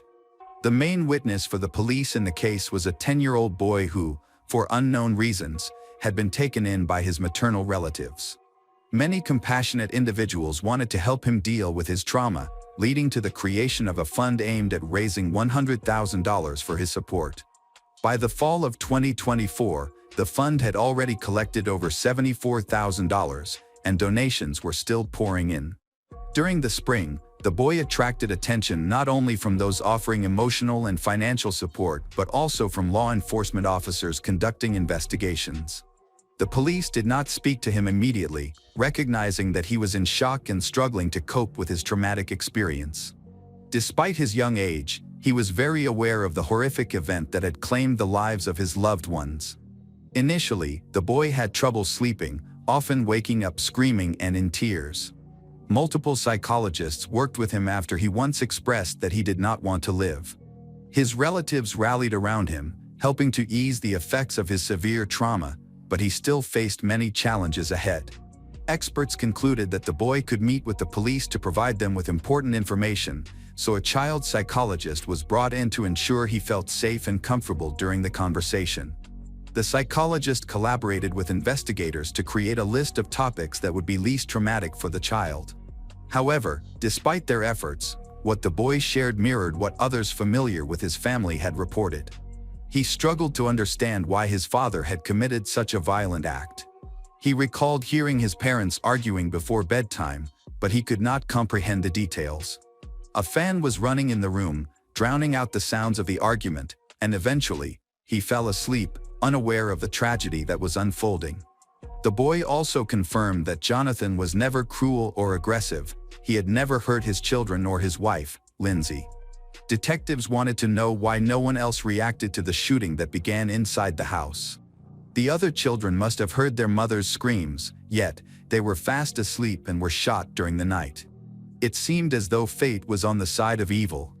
Jonathan used a small-caliber pistol, which is relatively quiet, and forensic experts suggested this might explain why neighbors didn't notice anything during such a quiet time of day.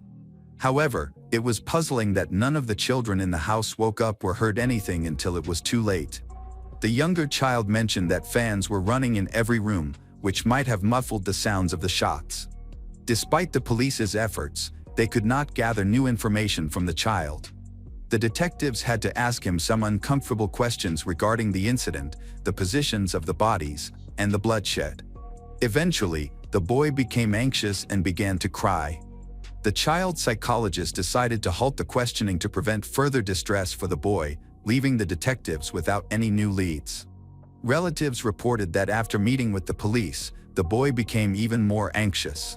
Psychologists were worried about how to help him deal with this new trauma, as he had just begun to recover from his previous experiences.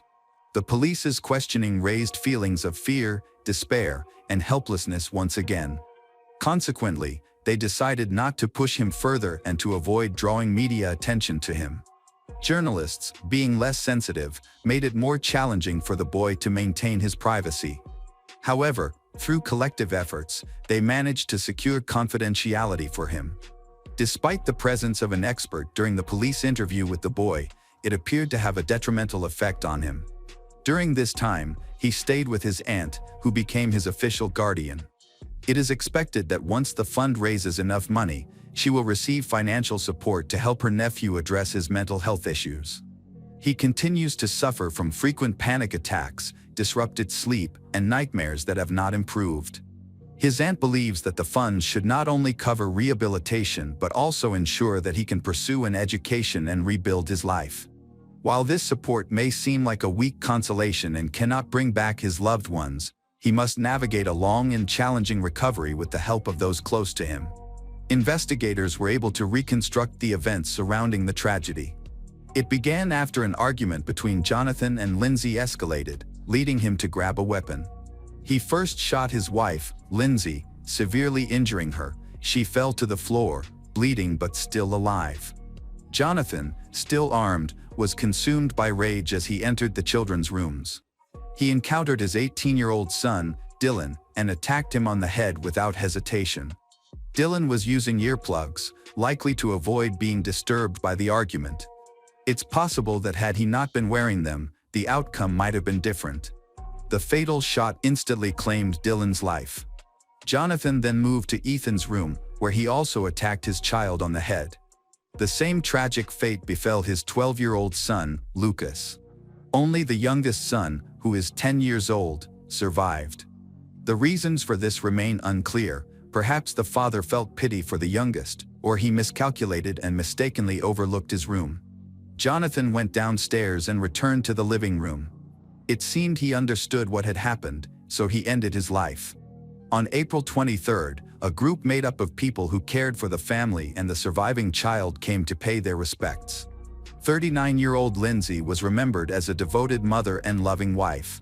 As a housewife, she did everything she could to ensure her children were comfortable.